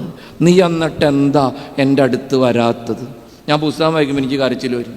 നമ്മളിങ്ങനെ വെടികൊണ്ട വെരികിൻ്റെ പോലെ ഓടി നടക്കണം. എന്തോരം കാര്യങ്ങളായിട്ടാണ് നടക്കുന്നത്, എന്തൊക്കെ പ്രാരബ്ധങ്ങളാണ്. കുർബാനയുടെ നേരത്ത് മാത്രം തുണി വക്കി തമ്പുരാനെ നോക്കണുള്ളൂ, അല്ലാത്ത നേരത്തൊന്നും അവനെ ശ്രദ്ധിക്കാനുള്ള സമയമില്ല. അച്ഛന്മാരുടെ അവസ്ഥ അതാണെങ്കിൽ പ്രാരബ്ധങ്ങളിൽ മുഴുകി ജീവിക്കണം. നിങ്ങളുടെ അവസ്ഥ എന്തായിരിക്കും? അതുകൊണ്ട് അച്ഛൻ ഓർമ്മിപ്പിക്കുക, നിന്റെ കർത്താവ് നിന്റെ കൂട്ട് വല്ലാണ്ട് ആഗ്രഹിക്കുന്നുണ്ട്. നിന്റെ ദൈവം നിന്റെ സാന്നിധ്യത്തെ വല്ലാണ്ട് വിലമതിക്കുന്നുണ്ട്. വേറെ ഒരു സ്ഥലത്തും പോവണ്ട പ്രിയപ്പെട്ടവരെ. കർത്താവിൻ്റെ അങ്കണത്തിൽ അവൻ്റെ മധുബഹയോട് ചേർന്ന് അവൻ്റെ നിറസാന്നിധ്യം അനുഭവിച്ച് കുറച്ച് സമയം നിനക്ക് ഇരിക്കാൻ പറ്റുമോ? നിന്റെ ജീവിതത്തിൻ്റെ എല്ലാ പ്രശ്നങ്ങൾക്കുമുള്ള ഉത്തരം ദൈവത്തിൻ്റെ പരിശുദ്ധ റൂഹ നിനക്കുണ്ടാക്കി തരും. അത് സത്യമായിട്ടുള്ള കാര്യമാണ്. കർത്താവിൻ്റെ അടുത്ത് ചെന്നിരിക്കാൻ പറ്റണം. ഈ അടുത്തൊരു കാലത്തൊരു അമ്മച്ചി എന്നോട് പറഞ്ഞു, അമ്മച്ചി പറഞ്ഞത്രേ ഉള്ളൂ, അച്ഛാ കെട്ടിയോൻ ജോലിക്ക് പോവും, പച്ചക്കറി കച്ചവടമാണ്, പിള്ളേരൊക്കെ ജോലിക്ക് പഠിക്കാൻ പോവും, ഞാൻ ഒറ്റയ്ക്കാണ് അച്ഛാ വീട്ടിൽ. അപ്പം ഞാൻ ചോദിച്ചു, എന്ത് ചെയ്യാൻ അമ്മച്ചി ഈ നേരമൊക്കെ? ഒന്നുമില്ലച്ചോ, ഞാൻ വീട്ടിൽ കർത്താവിൻ്റെ ഒരു പടമുണ്ട്, ഞാൻ അതിൻ്റെ മുമ്പിൽ പോയിരിക്കും, ഞാൻ പ്രാർത്ഥിക്കും അച്ചോ. ചുമ്മാ അത്ഭുതം കൊണ്ട് ഞാൻ ചോദിച്ചു, ഇത്ര പേരുത്ത് നേരമൊക്കെ എന്ത് പ്രാർത്ഥിക്കാൻ എൻ്റെ അച്ഛയെ? ഇത്രയും നേരമൊക്കെ എന്ത് പ്രാർത്ഥിക്കാനാണ്? അപ്പം ഈ ചേച്ചി എന്നോട് പറഞ്ഞു, അച്ഛാ പ്രത്യേകിച്ചൊന്നുമില്ലച്ചോ, കർത്താവ് ജീവിതത്തോട് കാണിച്ച കാരുണ്യം, കുട്ടിക്കാലം മുതൽ ഈ നാള് വരെ ദൈവം എനിക്ക് തന്ന നന്മകൾ, അതിങ്ങനെ ഓരോന്നോർത്ത് ഞാൻ അങ്ങനെ നന്ദി പറഞ്ഞുകൊണ്ടിരിക്കും. സമയം പോണത് അറിയില്ലച്ചോ, എന്തോരം നേരം വേണമെങ്കിലും ഇരിക്കാം. മക്കൾക്ക് അറിയാമോ, ജീവിതത്തിൽ ഏറ്റവും ബുദ്ധിമുട്ടുള്ള കാര്യം തമ്പുരാൻ്റെ അടുത്ത് ചുമ്മാ ഇരിക്കലാണ്. അത്ര എളുപ്പമൊന്നുമല്ല. പുസ്തകത്തിലെ പ്രാർത്ഥനകൾ വായിച്ച് തീർക്കുക എളുപ്പമാണ്. ആരെങ്കിലുമൊക്കെ പഠിപ്പിച്ചു തന്ന പ്രാർത്ഥനകൾ ഉരുവിടുക എളുപ്പമാണ്. കർത്താവിൻ്റെ കണ്ണിലേക്ക് ഇങ്ങനെ എന്തോരം നേരം നോക്കിയിരിക്കും. അതിനുള്ള കൃപയ്ക്ക് വേണ്ടിയാണ് പ്രാർത്ഥിക്കേണ്ടത്. ഞങ്ങൾ ഈ സുറിയാനി സഭയിൽ, കത്തോലിക്ക സഭയിൽ ഒരു വിശുദ്ധനുണ്ട്, ജോൺ മരിയ വിയാനി എന്നാണ് പുള്ളിയുടെ പേര്. വൈദികരുടെ മധ്യസ്ഥനാന്നാണ് പറയണേ. പുള്ളിയൊരു നല്ല വൈദികനായിരുന്നു, നമ്മുടെ അന്ത്രയോസ് വല്യപിതാവിനെ പോലെ നല്ലൊരു വൈദികൻ. വളരെ കഷ്ടപ്പാടും ദാരിദ്ര്യമുള്ളൊരു സ്ഥലത്ത് ഒരു വിവരവും വെള്ളിയാഴ്ച ഇല്ലാത്ത ഈ അച്ഛൻ ചെന്ന് താമസം തുടങ്ങി. ഭയങ്കര പ്രശ്നമുള്ള സ്ഥലമായിരുന്നു. ആഴ്സ് എന്ന് പറയുന്ന ഒരു സ്ഥലമാണ്. ചെറിയ ക്ലാസ്സിൽ സെമിനാരി പഠിക്കുമ്പോൾ പഠിച്ചേണാണ്, വായിച്ചേക്കണാണ്. ആഴ്സിലെ വികാരി ജോൺ മരിയ വിയാനി, ഇടവക വൈദികരുടെ മധ്യസ്ഥൻ. വലിയ പിതാവിൻ്റെ പോലെ കട്ടിലും കുമ്പസാരക്കൂടും ഒക്കെ അങ്ങനെ തന്നെ സൂക്ഷിച്ചു വെച്ചിട്ടുണ്ട്. 22 മണിക്കൂർ വരെ കുമ്പസാരക്കൂട്ടിൽ ഇരുന്നിട്ടുണ്ടെന്നാണ് പറയണേ, കുമ്പസാരം കേൾക്കാൻ. ഒത്തിരി മനുഷ്യരെ മാനസാന്തരപ്പെടുത്തി. അദ്ദേഹത്തെക്കുറിച്ച് ഒത്തിരി കഥകളും കാര്യങ്ങളൊക്കെ ചരിത്രത്തിലുണ്ട്. ആഴ്സിലേക്ക് പോകുമ്പോൾ വഴിയിലൊരു കൊച്ചനെ കണ്ട് അദ്ദേഹം ചോദിച്ചു, മോനെ, ആഴ്സ് എന്ന് പറയുന്ന ഗ്രാമത്തിലേക്കുള്ള വഴി ഒന്ന് പറഞ്ഞു തരാമോ? വികൃതിയായ കൊച്ചൻ ചോദിച്ച്, വഴി പറഞ്ഞു തന്ന എനിക്കെന്ത് തരും? വഴി പറഞ്ഞു തന്ന എനിക്കെന്ത് തരും? ഈ പാവാച്ചൻ പറഞ്ഞ്, ആഴ്സിലേക്കുള്ള വഴി നീ എനിക്ക് പറഞ്ഞു തന്നാ നിനക്ക് സ്വർഗത്തിലേക്കുള്ള വഴി ഞാൻ പറഞ്ഞു തരാം. വഴി പറഞ്ഞു തരാമോ? അങ്ങനെ കൊച്ചൻ അച്ഛനെ കൊണ്ട് പള്ളിയിലാക്കി. അങ്ങനെ അയാളുടെ തുടക്കം, ഗംഭീരമായ യാത്ര. ആഴ്സിലെ വികാരിയെ പ്രാർത്ഥിക്കാൻ പഠിപ്പിച്ചത് ഇടവകക്കാരൻ, ഒരു കൃഷിക്കാരനായിരുന്നു എന്നാണ് പറയണേ. ഒരു പ്രായമുള്ള മനുഷ്യൻ, ഒരു കൃഷിക്കാരൻ. വികാരിയച്ഛൻ പള്ളിമുറിയിലിരിക്കുമ്പോൾ കാണണ്, എല്ലാ ദിവസവും വൈകുന്നേരം പണി കഴിഞ്ഞ് വീട്ടിൽ പോണ വഴിയിൽ ഈ പാവം മനുഷ്യൻ പള്ളി കയറും. ഒരു 5:30-6 മണിയാകുമ്പോൾ പള്ളി കയറും. 7-7:30 മണി വരെ പള്ളിയിലിരിക്കും. അത് കഴിയുമ്പോൾ പള്ളിയിൽ നിന്ന് ഇറങ്ങി വീട്ടിൽ പോകും. വികാരിയച്ഛന് വലിയ അത്ഭുതം, ഇയാൾ എന്നെ എന്താണ് ഈ പള്ളിയിൽ കാണിക്കണത്? ഒരു ദിവസം പുറകിക്കോടെ ചെന്ന് പിടിച്ച്, ചേട്ടാ എല്ലാ ദിവസവും ഞാൻ കാണുന്നുണ്ട്, എന്തെവിടെ പരിപാടി? ഒന്നുമില്ല ചോ, പ്രാർത്ഥിക്കാൻ കയറണാണ്, പണി കഴിഞ്ഞ് പോണ വഴിയാണ്. കുറേ നേരം ഇരിക്കുന്നുണ്ടല്ലോ പള്ളിയിൽ. അച്ഛൻ ചോദിച്ച്, ഇതിനും മാത്രം എന്നതാ പ്രാർത്ഥിക്കാൻ? ഈ പാവം കൃഷിക്കാരൻ പറഞ്ഞു, ഒന്നുമില്ല അച്ഛാ, ഞാൻ കർത്താവിൻ്റെ മുഖത്തേക്ക് നോക്കിയിരിക്കും, കർത്താവ് എൻ്റെ മുഖത്തേക്ക് നോക്കിയിരിക്കും. സമയം പോണത് അറിയില്ല ചോ, വേറെ പ്രത്യേകിച്ച് പ്രാർത്ഥനയൊന്നുമില്ല. ഈ മനുഷ്യൻ്റെ വാചകമാണ്, ദൈവാനുഭവമാണ് അത്ര വലിയ ഒരു വിശുദ്ധനെ രൂപപ്പെടുത്തിയതെന്ന് പറയണത്. നമ്മുടെ മാതാപിതാക്കളും അന്ത്രയോസ് പിതാവിനെ പോലെ കാലം ചെയ്ത മഹാവിശുദ്ധരും നമുക്ക് തരുന്ന ഏറ്റവും വലിയ പൈതൃകം ഇതാണ്: കർത്താവിനെ കാര്യമായിട്ടെടുക്കാനുള്ള കൃപ, കർത്താവിനെ മഹത്വപ്പെടുത്തി ജീവിക്കാനുള്ള കൃപ. ഈ കാലഘട്ടത്തിൻ്റെ ഏറ്റവും വലിയ ആവശ്യം അതാണ് എൻ്റെ പ്രിയപ്പെട്ടവരെ. നമ്മുടെ മക്കളൊക്കെ വല്ലാണ്ട് വളർന്നു. നമ്മുടെ മക്കൾക്കൊന്നിനൊരു കുറവില്ല. സുഖസൗകര്യങ്ങളേറെയായി. ഈ കഴിഞ്ഞ ദിവസം കൂടി ഞാൻ വായിച്ച്, 50 കൊല്ലം കഴിയുമ്പോൾ കേരളത്തിൽ എന്താണ് സംഭവിക്കാൻ പോണേന്ന് ഞാൻ വായിച്ചതാ. എവിടെയോ വായിച്ച്, 50 കൊല്ലം കഴിയുമ്പോൾ എന്തായിരിക്കും അതിന് പറഞ്ഞേക്കണത്. ഏതാണ്ട് 1 കോടി മനുഷ്യർ കേരളത്തിലുണ്ടാവും. ഇപ്പം ഏതാണ്ട് 4 കോടിക്ക് അടുത്തുണ്ട്. 50 കൊല്ലം കഴിയുമ്പോൾ 1 കോടി ഉണ്ടാവുള്ളൂ. ഇപ്പോഴത്തെ പോക്ക് കണ്ടുമ്പോൾ അറിയാലോ, 1 കോടി തന്നെ കാണുമെന്ന് സംശയമാണ്. ഒക്കെ കുറ്റിയും പറിച്ച് പോവാണ്. മാത്രമല്ല, പലതിനും മക്കളില്ല. പല ദമ്പതികൾക്കും കുഞ്ഞുങ്ങളില്ല. വല്ലാണ്ട് ജനസംഖ്യ കുറയും. ആ കടലാസിൽ ഞാൻ വായിച്ചത് എങ്ങനെയാ, 1 കോടി മനുഷ്യരുണ്ടാവും, 80 ലക്ഷം റോബോട്ടുകളും ഉണ്ടാവും. 80 ലക്ഷം റോബോട്ട്. 80% ആൾക്കാരുടെ കൂടെയും ഒരാളുണ്ടാവുമെന്ന് പറയണേ. നമ്മുടെ ആൻഡ്രോയിഡ് കുഞ്ഞപ്പൻ സിനിമയിൽ പറഞ്ഞ ഒരാളിങ്ങനെ കൂടെ ഉണ്ടാവും. മൊബൈലുള്ള പോലെ നമുക്കിപ്പോൾ ചിന്തിക്കാൻ പറ്റൂല. പക്ഷെ 50 കൊല്ലം കഴിഞ്ഞ് സംഭവിക്കാൻ പോണതാന്ന് പറയണേ. ഒരു പണി എടുക്കണ്ട, തിന്നുക, ഉറങ്ങുക, കാശൊന്നും വേണ്ട. കാലം അങ്ങനെയാണ് വരാൻ പോണേ. കൃഷിപ്പണിയൊക്കെ റോബോട്ടുകൾ ചെയ്തോളും, ഒരു പണി എടുക്കണ്ട. ഗവൺമെൻറ് കൃത്യമായിട്ട് ബാങ്കിലേക്ക് കാശ് ഇട്ട് തരും ഫുഡ് അടിക്കാൻ. ഗൾഫിലൊക്കെ സംഭവിക്കണ പോലെ ഒരു പണി എടുക്കണ്ട, തിന്നുക, ഉറങ്ങുക. കുളിക്കണമെന്നുള്ള കാര്യം അതിനകത്ത് പറഞ്ഞിട്ടില്ല. പക്ഷെ ആ മനുഷ്യൻ എഴുതിയേക്കണത് കണ്ടപ്പോൾ എനിക്കൊരു ആശ്വാസം തോന്നി. ആ സമയം വരുമ്പോൾ മനുഷ്യന് ആത്മാവിനെ കുറിച്ചുള്ള ചിന്തയുണ്ടാവുന്ന പറയണേ. ആ സമയം വരുമ്പോൾ മനുഷ്യൻ ദൈവത്തെക്കുറിച്ച് ചിന്തിക്കാൻ തുടങ്ങുന്ന പറയണേ. ആത്യന്തികമായി മനുഷ്യൻ ആശ്വാസം കണ്ടെത്തുന്നത് ഈ ദൈവത്തിലാണെന്ന് നമ്മൾ തിരിച്ചറിയണം. കർത്താവ് കൂടെയുണ്ടോ ഇല്ലയോ എന്നുള്ളതാണ് മനസ്സമാധാനത്തിനുള്ള മരുന്ന്, വേറൊന്നില്ല. പ്രശ്നങ്ങളും പ്രയാസങ്ങളും സമൃദ്ധം, കർത്താവ് കൂടെ ഉണ്ടോ ഇല്ലയോ. ഈ വലിയ പിതാവൊക്കെ നമ്മളെ പഠിപ്പിക്കുന്ന പാഠാണത്.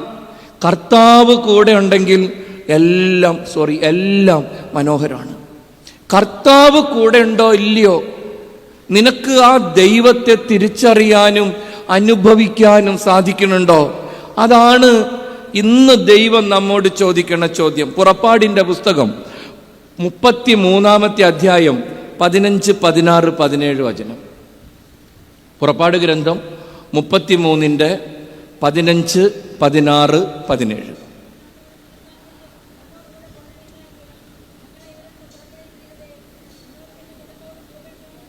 മോശ കർത്താവിനോട് പറയുന്നൊരു ഭാഗം അത്. മോശ കർത്താവിനോട് പറയുന്നൊരു ഡയലോഗ്, 3 വാചകമാണ്. മോശ കർത്താവിനോട് പറയാണ്, എനിക്ക് നിങ്ങൾ വായിക്കുന്ന ബൈബിൾ അത്ര പരിചയമില്ല, അച്ഛൻ പഠിച്ചിട്ടുള്ളത് അച്ഛൻ പറയാം, കുഴപ്പമൊന്നുമില്ല, സംഗതി മനസ്സിലാവും, ലാംഗ്വേജിലുള്ള വ്യത്യാസമുള്ളൂ. മോശ കർത്താവിനോട് പറഞ്ഞു, അങ്ങ് തിരുസാന്നിധ്യം, അങ്ങ് ഞങ്ങളോട് കൂടെ വരികയില്ലെങ്കിൽ ഞങ്ങളെ ഇവിടെ നിന്ന് പറഞ്ഞയക്കരുത്. നിങ്ങൾ വായിക്കുന്ന ബൈബിളിൽ പുറപ്പെടുവിക്കരുത്. അങ്ങ് ഞങ്ങളോട് കൂടെ വരികയില്ലെങ്കിൽ ഞങ്ങളെ ഇവിടെ നിന്ന് പുറപ്പെടുവിക്കരുത്. അടുത്ത വാചകം, അങ്ങ് ഞങ്ങളോട് കൂടെ വരികയില്ലെങ്കിൽ അങ്ങ് എന്നിലും അങ്ങയുടെ ജനത്തിലും സംപ്രീതനാണെന്ന് എങ്ങനെ വെളിപ്പെടും? നീ എൻ്റെ കൂടെ വന്നില്ലെങ്കിൽ നീയും ഞാനും തമ്മിൽ സ്നേഹത്തിലാന്ന് മറ്റുള്ളവർക്ക് എങ്ങനെ മനസ്സിലാവും? ഇതാണ് മോശയുടെ ചോദ്യം. അടുത്ത വാചകം മോശ പറയും, അങ്ങ് ഞങ്ങളോട് കൂടെ വരികയാണെങ്കിൽ, ഇഫ് യു കം, അങ്ങ് വരികയാണെങ്കിൽ ഞാനും നിന്റെ ജനവും ഈ ഭൂമുഖത്തുള്ള സകല ജനതകളിലും നിന്ന് വ്യത്യസ്തരായിരിക്കും. 3 കാര്യം മോശ പറയണത്. നമ്പർ 1, നീ എൻ്റെ കൂടെ വന്നില്ലെങ്കിൽ ഞാൻ പോവില്ല. നമ്പർ 2, നീ എൻ്റെ കൂടെ വന്നില്ലെങ്കിൽ നമ്മൾ തമ്മിൽ പ്രേമത്തിലാണെന്ന് നാട്ടുകാർക്ക് മനസ്സിലാവില്ല. നമ്പർ 3, നീ എൻ്റെ കൂടെ വന്നാൽ എനിക്ക് അസാധ്യമായിട്ട് ഒന്നുമില്ല. പ്രയർ ഓഫ് മോസസ്, മോശയുടെ പ്രാർത്ഥന അത്. അച്ഛൻ നേരത്തെ പറഞ്ഞല്ലോ, മോശ കൊണ്ടു നടന്നത് 1ഉം 2ഉം മനുഷ്യരല്ല. ലോകം കണ്ടിട്ടുള്ളതിൽ വെച്ച് ഏറ്റവും വലിയ നേതാവ്, മാനേജർ എന്നറിയപ്പെടുന്നത് മോശയാണ്. പഴയ നിയമത്തിലെ മോശ. പണ്ട് ഏതോ ഒരു ചെറുപ്പക്കാരൻ എന്നോട് പറഞ്ഞ്, ഈ ബിസിനസ് മാനേജ്മെൻറ്റ് പഠനങ്ങളുണ്ടല്ലോ, ഇവിടെ അതൊക്കെ പഠിച്ചിട്ടുള്ളവർ കാണും. ബിസിനസ് മാനേജ്മെൻറ്റ്, പിന്നെന്താ ഹോട്ടൽ മാനേജ്മെൻറ്റ്, നമ്മുടെ പിള്ളേരൊക്കെ പഠിക്കാൻ പോകണമാണ്. ഫിനാൻഷ്യൽ മാനേജ്മെൻറ്റ്, അങ്ങനെ മാനേജ്മെൻറ്റ് സ്റ്റഡീസ് ഉണ്ട്. ഈ മാനേജ്മെൻറ്റ് പഠനത്തിൽ ഒരു ചെറുപ്പക്കാരൻ എന്നോട് പറഞ്ഞ്, അവൻ അത്ഭുതം തോന്നിയെന്നാ പറയണേ, ഇടവകക്കാരൻ പയ്യനാ. കുറച്ച് നാൾ മുമ്പാ അവൻ പറഞ്ഞു, അച്ഛാ ആദ്യത്തെ ക്ലാസ്സിൽ ഞാൻ ഞെട്ടിപ്പോയി. എന്നാ പറ്റി? ഒരു ഹൈന്ദവനാണ് അധ്യാപകൻ. അയാൾ, ആ മാഷ് വന്ന്, പ്രൊഫസർ വന്ന്, ഫസ്റ്റ് ക്ലാസ് ഫസ്റ്റ് സെന്റൻസ് ഞെട്ടിപ്പോയി. അച്ഛാ എന്താ പറഞ്ഞത്? If you want to study management, look at the Moses of the Old Testament. Management പഠിക്കാൻ ആഗ്രഹമുണ്ടെങ്കിൽ പഴയ നിയമത്തിലെ മോശേനെ കണ്ടുപഠിക്കണം. ലോകം കണ്ട ഏറ്റവും വലിയ മാനേജറാണ് മോശ. നേരത്തെ ഞാൻ പറഞ്ഞില്ലേ, 6 ലക്ഷം പുരുഷന്മാർ, 18 ലക്ഷം പെണ്ണുങ്ങൾ, 50 ലക്ഷം പിള്ളേര്, 1 കോടിയിലധികം ആടുമാടുകൾ, ഇവറ്റേനെയൊക്കെ കൊണ്ട് 40 കൊല്ലം മരുഭൂമിയിൽ ട്രാക്ക് ഇടാണ്ട് വണ്ടി ഓടിച്ചവനാണ് മോശ. നമ്മളെ കൊണ്ട് പറ്റൂല, ചില്ലറ കാര്യമല്ല. അതും ഒരു വിവരവും വെള്ളിയാഴ്ച ഇല്ലാത്ത മനുഷ്യർ, അടിമകളാണ്. എന്താ പറയണേ, വൈക്കോല് ചവിട്ടാനും ഇഷ്ടിക ഉണ്ടാക്കാനും മാത്രം അറിയുള്ളൂ. അടിമകളാണ്.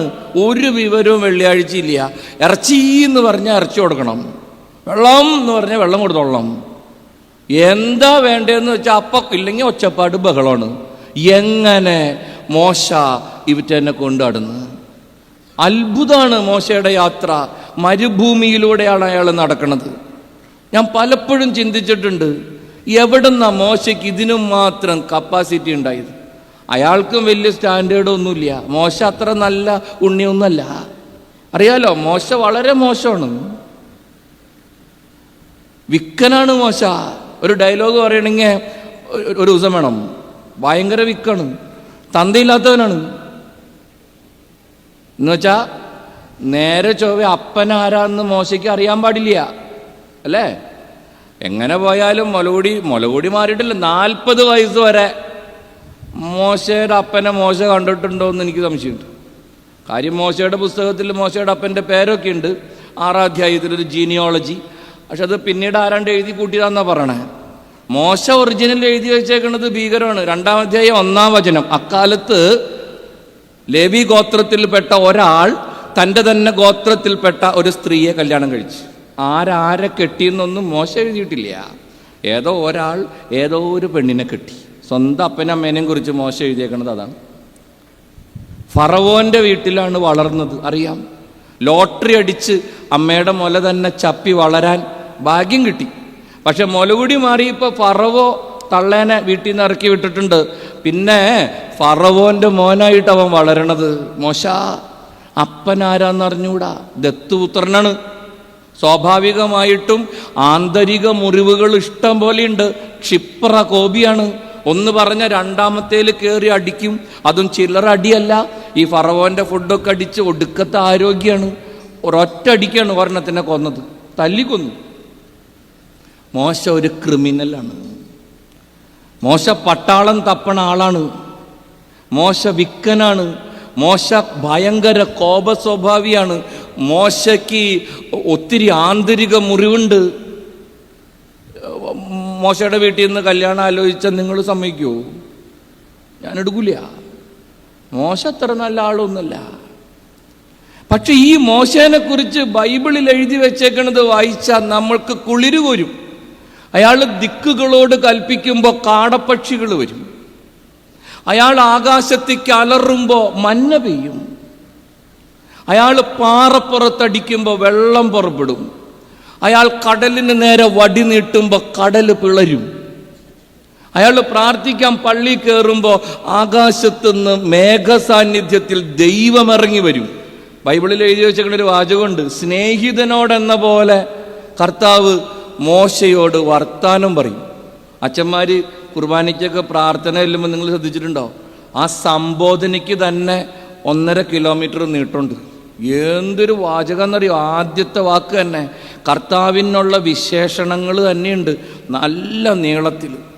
പിതാവും പുത്രനും പരിശുദ്ധ റൂഹായുമാകുന്ന സർവശക്തനും അപരിമേയനും ഇങ്ങനെ പറഞ്ഞു അങ്ങോട്ട് പോവും. എന്തൊരു ആലങ്കാരികമായിട്ടാണ് ദൈവത്തെ വിളിക്കുന്നത്. പക്ഷെ മോശ അങ്ങനെയല്ല. ഹായ് ബ്രോ, എന്തുണ്ട് വിശേഷം, സുഖാണോ എന്നൊക്കെ ചോദിച്ചിട്ടാണ്. സ്നേഹിതനോടെന്ന പോലെയാ കർത്താവിനോട് മോശ വർത്താനം പറയണത്. അത്ഭുതം തോന്നിയിട്ടുണ്ട് എനിക്ക്. ഈ തറ മനുഷ്യന് ഇമാതിരി കപ്പാസിറ്റിയൊക്കെ എവിടെ നിന്ന് കിട്ടി? ഒന്നിനും കൊള്ളൂല്ലാത്തവൻ, 100 കുറവുകളുള്ളവൻ. ഞാൻ വിശുദ്ധ നാട്ടിൽ പോകുമ്പോൾ എന്ന് പോയാൽ ഈ ചെങ്കടലിൽ ഇറങ്ങും കുളിക്കാൻ.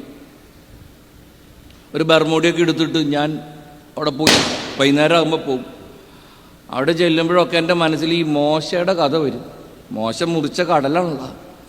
ഞാൻ കടപ്പുറത്ത് കിടക്കണ ഒരു കോലെടുത്ത് കൈ പിടിച്ച് മൂക്കൊറ്റ കഴുത്തപ്പം വെള്ളത്തിൽ ഇറങ്ങി നിന്ന് അലറും, മാറിപ്പോട്ടെ.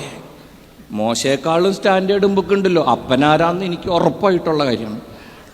വിക്കില്ല, തല്ലിയിട്ടുണ്ട്, കൊന്നിട്ടൊന്നുമില്ല. മോശയെക്കാളും സ്റ്റാൻഡേർഡ് എനിക്കുണ്ടെന്നുള്ള ഉറപ്പിലാണ് ഞാൻ ഈ വെള്ളത്തിൽ കഴുത്തൊപ്പം ഇറങ്ങി നിന്ന് അലറിയിട്ടുണ്ട്. മാറിപ്പോട്ടെ. ഉപ്പുള്ള മുക്കി പോണ അല്ലാണ്ട് കടൽ മാറണത് ഞാൻ കണ്ടിട്ടില്ല. പക്ഷെ മോശ, ഞാൻ എന്നും കർത്താവിൻ്റെ അടുത്ത് വഴക്കുണ്ടാക്കണ ഒരു കേസുണ്ട്. ഈ മോശ പാറപ്പുറത്ത് അടിച്ച് വെള്ളം ഉണ്ടാക്കില്ല. പുള്ളി ആ പണി ഒപ്പിച്ചതിൻ്റെ പേരിലാണ് പുള്ളീനെ കർത്താവ് കാനാൻ നാട്ടിൽ കയറ്റാണ്ടിരുന്നത്. നിങ്ങൾക്കറിയാലോ, ബൈബിളിൽ അങ്ങനെയാണല്ലോ. മോശയോട് കർത്താവ് വടി നീട്ടാൻ പറഞ്ഞു. സംഗതി ഇത്തിരി സ്റ്റാൻഡേർഡ് ആയിക്കോട്ടെ എന്ന് കരുതി മോശ പാറയമ്മ അടിച്ച്. കർത്താവിന് അത് അത്രയ്ക്ക് അങ്ങോട്ട് ഇഷ്ടമായില്ല. നീട്ടാൻ പറഞ്ഞ പഠിക്കാൻ പോയത് എന്തിനാന്നുള്ളതാണ് ചോദ്യം. അഹങ്കാരം കാണിച്ചു മോശ എന്നാണ് പ്രശ്നം. ഞാൻ പലപ്പോഴും ആദ്യമൊക്കെ ഇത് വായിച്ചപ്പോൾ ഞാൻ തമ്പുരാനോട് പറയും, കർത്താവേ, ഇത്രയും ക്രൂരത ഈ പാവത്തിനോട് കാണിക്കേണ്ടായിരുന്നു. എന്നാലും 19 വയസ്സിൽ നടത്തം തുടങ്ങിയതാണ്. 40 കൊല്ലം നടത്തിയില്ലേ, 120 വയസ്സ് വരെ ഈ പാവം നീട്ടാൻ പറഞ്ഞപ്പോൾ അടിച്ചു എന്നും പറഞ്ഞ് ഇതൊരു തരം വൃത്തികെട്ട പണിയായിപ്പോയി കർത്താവേ. അത്രയും ക്രൂരത പാവത്തിനോട്. ഞാൻ അങ്ങനെയൊക്കെ പണ്ട് കർത്താവിൻ്റെ അടുത്ത് ഒച്ചപ്പാടുണ്ടാക്കിയിട്ടുണ്ട്. ഒരു 5-6 കൊല്ലം മുമ്പാണ് ഞാൻ ഈ സൗദി വരെ പോയി. തബൂക്ക് എന്ന് പറയുന്നൊരു സ്ഥലമുണ്ട്, സൗദി പോയിട്ടുള്ളവർക്കറിയാം. അവിടെയാണ് നമ്മുടെ ആള് ഈ വടി വെച്ച് അടിച്ച സ്ഥലം, തബൂക്ക്. അവിടെ ചെന്ന് നമ്മുടെ മോശ പെർഫോമൻസ് നടത്തിയ സ്ഥലം ഒന്ന് കണ്ട് ഞാൻ മുട്ടുകുത്തി കർത്താവിനോട് മാപ്പ് പറഞ്ഞു. കർത്താവെ പൊറുക്കണോട്ടാ, ഇങ്ങനെ ആർഭാടം കാണിച്ചിട്ടുണ്ടെന്ന് എനിക്കറിയാൻ പണ്ടായില്ല. അവിടെ എന്താ കാണിച്ചു വെച്ചേക്കണമെന്നറിയാം? കർത്താവ് വടി നീട്ടാൻ പറഞ്ഞപ്പോൾ നമ്മുടെ ആള് ഓടി നടന്നടിച്ചേക്കണ്. ഒരടിയൊന്നുമല്ല അടിച്ചേക്കണേ, 5-6 കിണറുണ്ട് മോശ അടിച്ചത്. 1/2 കിലോമീറ്റർ അപ്പുറത്ത് കട്ടുപ്പാണ്, 1/2 കിലോമീറ്റർ ഇപ്പുറത്ത് മധുരമുള്ള വെള്ളമാണ്. മോശ നിരത്തി അടിച്ചിട്ടേക്കാണ്, ഓടി നടന്നടിച്ച്. വെള്ളം എന്നാണ്ടപ്പോൾ ആശാന് നല്ല ത്രില്ലായി എന്ന് എനിക്ക് തോന്നണേ. കർത്താവിന് പ്രാന്താവാണ്ടിരിക്കുകയോ? തമ്പുരാൻ പറഞ്ഞു ഇവിടം വരെ മതി, പെർഫോമൻസ് ഇഷ്ടമായി, അങ്ങോട്ടില്ലട്ടാ, അവിടെ തീർന്നു. മോശ ഭയങ്കര കൃപയുള്ളവനാ, അത്ഭുതമാണ് മോശയുടെ ജീവിതം. അപ്പം ഞാൻ പലപ്പോഴും മോശയോട് ചോദിക്കും, താനിതെങ്ങനെ സംഘടിപ്പിച്ച്? ഇല്ല, സുനിദ്ര ബെഡിൻ്റെ പരസ്യം പറയണ പോലെ ഇതെങ്ങനെ സംഘടിപ്പിച്ച്?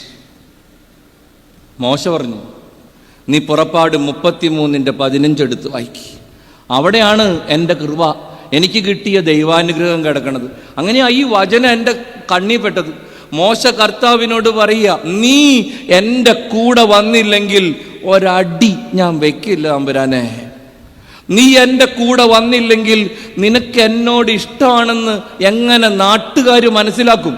എന്ത് വിദഗ്ധമായിട്ട ദൈവത്തെ മോശ കുപ്പിയിലിറക്കണമെന്നുണ്ടാ? എന്ത് സൂത്രകാരനാണ് ഇയാള് പറയുന്ന ഡയലോഗ് കണ്ട. നീ എപ്പോഴും പറയണ്ടില്ല I love you, I love you, I love you, ഞാൻ നിന്റെ നേതാവാണ്, ഇത് നിന്റെ ജനമാണ്, നമ്മൾ തമ്മിൽ ലൈനാന്ന് നാട്ടുകാർക്ക് മനസ്സിലാവണമെങ്കിൽ നീ എൻ്റെ കൂടെ വരണം. നീ എൻ്റെ കൂടെ വന്നില്ലെങ്കിൽ ഇത് നിന്റെ ജനമാണെന്ന് നാട്ടുകാരെങ്ങനെ അറിയും? കൂടെ വാ. അടുത്ത വാചകം മോശ പറയുക, നീ എൻ്റെ കൂടെ വന്നാലുണ്ടല്ല, ഞാനും നിന്റെ ജനവും ഈ ലോകത്തുള്ള സകല ജനതകളിലും നിന്ന് വ്യത്യസ്തരായിരിക്കും. ഞാൻ അടിച്ച് പൊളിക്കും കർത്താവേ, എനിക്ക് അസാധ്യമായിട്ടൊന്നും ഉണ്ടാവില്ല. ഇതാണ് ഈ പരിശുദ്ധന്മാര് നമുക്ക് പറഞ്ഞു തരുന്ന പാഠം. മോശയുടെ പ്രാർത്ഥന അത്, കർത്താവേ നീ എൻ്റെ കൂടെ വരണം, എനിക്കത് മാത്രം മതി. നീ എൻ്റെ കൂടെ വരണം. എൻ്റെ ജീവിതത്തിൻ്റെ ബലം അതാണ്, അത് മാത്രമാണ്. നീ എൻ്റെ കൂടെ ഉണ്ട്. സുവിശേഷം എടുത്ത് നോക്കിക്കോ, ഏത് ദൈവത്തിൻ്റെ പരിശുദ്ധരെയും വിലയിരുത്തിക്കോ, ഇതാണ് അവരുടെ ജീവിതത്തിൻ്റെ ഊന്നുവടി. കർത്താവ് പറയണില്ലേ, നിങ്ങളറിയാത്തൊരു ഭക്ഷണം എനിക്കുണ്ട്, എന്നെ അയച്ചവൻ്റെ ഇഷ്ടം നിറവേറ്റുന്നതാണ് എൻ്റെ ഭക്ഷണം. നിങ്ങളെല്ലാവരും എന്നെ ഇട്ടു പോവും, പക്ഷെ ഞാൻ ഒറ്റയ്ക്കല്ല, എൻ്റെ പിതാവ് എൻ്റെ കൂടെയുണ്ട്. എല്ലാ പരിശുദ്ധന്മാരുടെയും ദൈവമക്കളുടെയും ബലമാണിത്. ഞാൻ ഈ പണ്ട് ഒരു അച്ഛനുണ്ട്, തലശ്ശേരിക്കാരനാ, തലശ്ശേരി ആശാരിപ്പറമ്പിൽ അച്ഛൻ്റെ വീട്ടുപേരാ, മാത്യു എന്നാ പേര്. അച്ഛൻ്റെ സൂപ്പർ ഒരു പാട്ടുണ്ട്, പാട്ടിൻ്റെ വരികൾ എനിക്കറിയുള്ളൂ. നാഥാ നീ എൻ്റെ കൂടെ വരണമേ, നാഥാ നീ എൻ്റെ കൂടെ വരണമേ, നീയില്ലാതെ എങ്ങനെ ഞാൻ ചെങ്കടൽ മുറിക്കും, നീയില്ലാതെ എങ്ങനെ ഞാൻ മരുഭൂമി കടക്കും, നീയില്ലാതെ എങ്ങനെ ഞാൻ കാനാൻ നാട്ടിലെത്തും. കർത്താവേ നീ എൻ്റെ കൂടെ വരണമേ. ഈ പുറപ്പാട് സംഭവം എന്നൊക്കെ പറയണത് 3500 വർഷം മുമ്പ് അങ്ങ് ദൂരെ എവിടെയോ സംഭവിച്ച ഒരു സംഗതിയാണെന്ന് വിചാരിക്കരുതേ.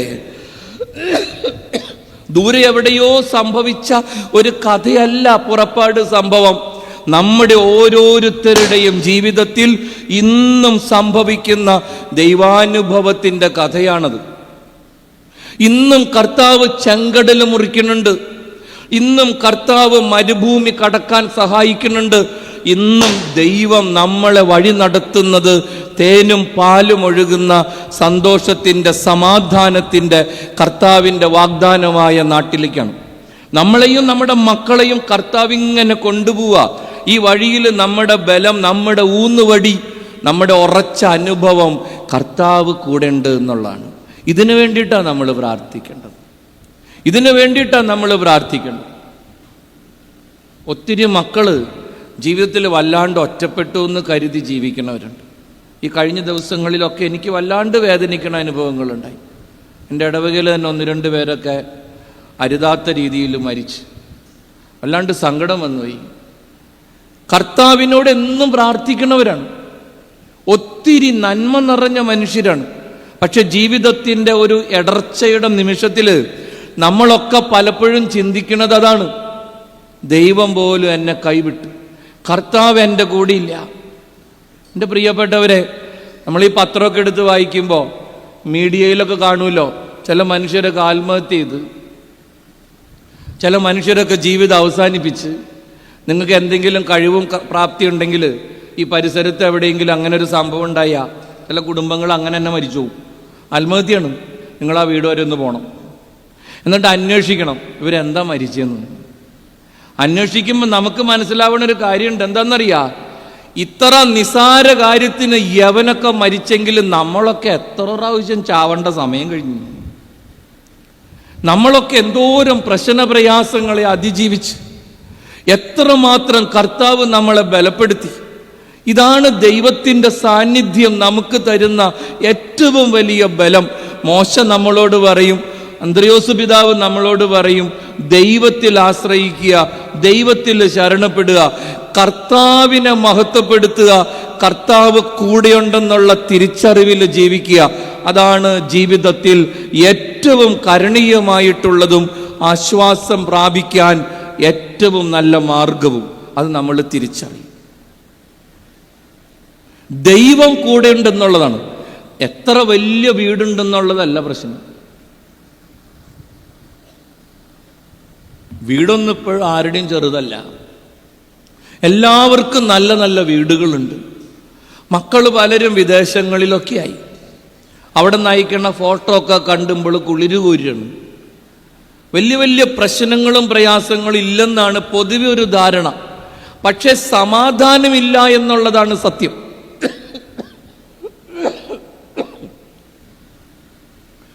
ഞാൻ വീട് വെഞ്ചിരിപ്പിന് നടക്കാം. ഞാൻ ഓരോ വീട്ടിൽ ചെന്ന് കണക്കെടുക്കുമ്പോൾ, കഥ എഴുതുമ്പോൾ മക്കളൊക്കെ പോറിനില്ല. ഇന്നലെയും കൂടി ഒരു പാവ അമ്മ എൻ്റെ അടുത്ത് നിലവിളിച്ച്, അച്ഛ സഹിക്കാൻ പറ്റണില്ല അച്ഛ, ഭയങ്കര വേദനയാണ്. മക്കളൊക്കെ അമേരിക്കയിലും അയർലൻഡിലൊക്കെയാണ്. ഈ പാവത്തിൻ്റെ കൂടെ ആരില്ല. ഇതിന് അല്ലറ ചില്ലറ രോഗവും തുടങ്ങി. എവരൊക്കെ എവിടെയൊക്കെ ഉണ്ടായിട്ട് എന്താ കാര്യം പ്രിയപ്പെട്ടവരെ? കർത്താവ് കൂടിയില്ല എന്ന് വന്നു കഴിയുമ്പോൾ ജീവിതത്തിൽ വല്ലാത്ത അസ്വസ്ഥതകൾ ആരംഭിക്കും. അതുകൊണ്ട് പിടിച്ചു നിൽക്കാനുള്ള ഏറ്റവും വലിയ പിടിവള്ളി കർത്താവാണ്. കർത്താവ് കൂടെ ഉണ്ടെന്നുള്ളതാണ്. ദൈവത്തിൻ്റെ മഹത്വം മനസ്സിലാക്കി ജീവിക്കാൻ നിനക്ക് പറ്റുന്നുണ്ടോ? കർത്താവിൻ്റെ മഹത്വം തിരിച്ചറിയാൻ പറ്റുന്നുണ്ടോ? കർത്താവ് കൂടെയുണ്ടെന്നുള്ള ബോധ്യം നിന്റെ ഉള്ളിലുണ്ടോ? അവനെല്ലാം നന്മയ്ക്കാക്കി മാറ്റും എന്ന നിന്റെ മനസ്സുറച്ച് വിശ്വസിക്കുന്നുണ്ടോ? ഓരോ പ്രശ്നവും പ്രയാസവും വരുമ്പോൾ അറിയാം ഈ പ്രാർത്ഥിക്കണതിൻ്റെ ഒക്കെ ഗുണം എന്താണ്. 2023 മെയ് മാസത്തിൽ നിങ്ങൾ വായിച്ചിട്ടുണ്ടാവും പത്രത്തിലൊക്കെ, ഈ ആമസോൺ എന്ന് പറയുന്ന കാട്ടിൽ കുറേ പിള്ളേര് നഷ്ടപ്പെട്ടു പോയി. കേട്ടായിരുന്നു?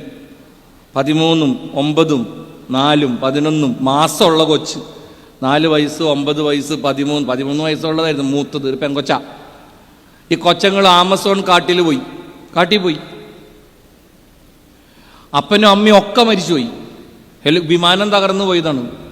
പക്ഷെ ഈ 4 എണ്ണവും രക്ഷപ്പെട്ടു. ആ നാട്ടിലെ പട്ടാളം വളരെ വിദഗ്ധമായിട്ട് ഇവരെന്നെ പൊക്കിക്കൊണ്ടുവന്നു. അതിനെക്കുറിച്ചുള്ള കഥകൾ ആ കാലത്ത് പത്രങ്ങളിലും മീഡിയയിലൊക്കെ ഇഷ്ടം പോലെ ഉണ്ടായിരുന്നു. വളരെ കൗതുകകരമായൊരു വായന ഞാൻ വായിച്ച്. വേറൊന്നുമല്ല, ഈ പട്ടാളം ഈ പിള്ളേരെ കണ്ടുപിടിക്കാൻ ആദ്യം ചെയ്ത പണി, ഈ ഇവറ്റ ഭക്ഷിച്ച പഴത്തിൻ്റെയൊക്കെ അവശിഷ്ടങ്ങൾ അവിടെ ഇവിടെയും കിടക്കണമുണ്ട്. ഒരു സ്ഥലത്ത് ചെന്നപ്പോൾ ചെറിയൊരു കുടില് കെട്ടിയുണ്ടാക്കിയേക്കണുണ്ട് ഈ കൊച്ചങ്ങൾ. അപ്പോഴാണ് ഇവറ്റ മരിച്ചിട്ടില്ല എന്ന് ഇവർക്ക് മനസ്സിലായത്. എങ്ങനെ കണ്ടുപിടിക്കണം? ആദ്യം പട്ടാളക്കാർ ചെയ്തത് എന്താണ്? പട്ടാളക്കാർ ഹെലികോപ്റ്ററിൽ കുറേ ലീഫ്ലെറ്റ് അങ്ങോട്ട് വിതറിയിട്ട്, ഏതാണ്ട് 5 ലക്ഷമാണ് പറയണേ, കടലാസിൽ കുറേ കാര്യങ്ങൾ എഴുതി ആകാശത്തുനിന്ന് അങ്ങോട്ട് വിതറി. ഏതാണ്ട് ഒരു 5-6 കിലോമീറ്റർ ചുറ്റളവിൽ ലീഫ്ലെറ്റ്. അതിനകത്ത് ഇത്ര എഴുതിയിട്ടുള്ളൂ: മക്കൾ ഒരിക്കലും പേടിക്കരുത്, വെള്ളം കുടിക്കുക, എന്തെങ്കിലും പഴവർഗ്ഗങ്ങൾ കണ്ട സൂക്ഷിച്ച് കഴിക്കുക, അല്പം പോലും ഭയപ്പെടണ്ട, ഞങ്ങൾ നിങ്ങളുടെ പിന്നാലെയുണ്ട്. ഒരു നാട് മൊത്തം മക്കളെ അന്വേഷിക്കുന്നുണ്ട്, ഒരു തരത്തിലും ഭയപ്പെടേണ്ട, ധൈര്യമായിട്ടിരിക്കും. അത് കഴിഞ്ഞ് ഇവർ കുറേ ഭക്ഷണപ്പൊതികൾ ഇതുപോലെ തന്നെ വിതറിയിട്ട് ഏതാണ്ട് 10-14 ദിവസം കഴിഞ്ഞപ്പോൾ ഈ കൊച്ചങ്ങളെ കണ്ടെത്തി, ജീവനോടെ കിട്ടി. ഈ മൂത്ത കൊച്ചിനോട് ചോദിച്ച്, എങ്ങനെയാ മോൾ ഈ 3 കൊണ്ട് നടന്നത്? 11 മാസം പ്രായമുള്ളൊരു കൊച്ചുണ്ട്, അനിയനുണ്ടെന്ന് ഓർക്കണം. നീ എങ്ങനെയാ ഇവറ്റനെയും കൊണ്ട് നടന്നത്? ഈ പെങ്കൊച്ച് പറഞ്ഞ ഡയലോഗ്, അതെ സാറുമാരെ, ആ കടലാസ് കിട്ടിയായിരുന്നു. ആ കടലാസിൽ എഴുതിയിട്ടുണ്ട്, പേടിക്കണ്ട, ഞങ്ങളുടെ പിന്നാലെ പട്ടാളുണ്ട്, ആവശ്യമുള്ളതൊക്കെ ഞങ്ങൾ ചെയ്യുന്നുണ്ട്, മക്കളെ ഞങ്ങൾ കണ്ടെത്തും. ആ കടലാസ് കൈ കിട്ടിയപ്പോഴാണ് ധൈര്യം വന്നത്. ഈ കെട്ട കാലത്ത്, 100 പ്രശ്നങ്ങളും പ്രയാസങ്ങളും ഉള്ള കാലത്ത് ആകാശത്തുനിന്ന് തമ്പുരാൻ ഇട്ട് തന്ന കടലാസാണിത്. ഇതിനകത്തുണ്ട് നിന്നെ ധൈര്യപ്പെടുത്താനുള്ളതൊക്കെ, നിന്നെ ബലപ്പെടുത്താനുള്ളതൊക്കെ. ഈ പുസ്തകം നിന്നോട് പറയും, നീ പേടിക്കണ്ട, നിന്റെ ദൈവം നിന്റെ കൂടെയുണ്ട്, അവൻ നിന്റെ പിന്നാലെയുണ്ട്. എത്ര ഭീകരമായിക്കോട്ടെ പ്രശ്നങ്ങളും പ്രയാസങ്ങളും, കർത്താവിനെ അന്വേഷിക്കുക, അവനെ അനുഭവിക്കുക, അവനെ മഹത്വപ്പെടുത്തുക, ബാക്കിയെല്ലാം അവൻ ക്രമീകരിക്കും. പരിശുദ്ധന്മാര് നമുക്ക് തരുന്ന ജീവിതത്തിൻ്റെ ഏറ്റവും വലിയ പാഠം അതാണെന്ന് തിരിച്ചറിയണം എൻ്റെ പ്രിയപ്പെട്ടവരെ. മോശ പറഞ്ഞ്, നീ എൻ്റെ കൂടെ ഉണ്ട് എന്നുള്ളതാണ് എൻ്റെ ബലം.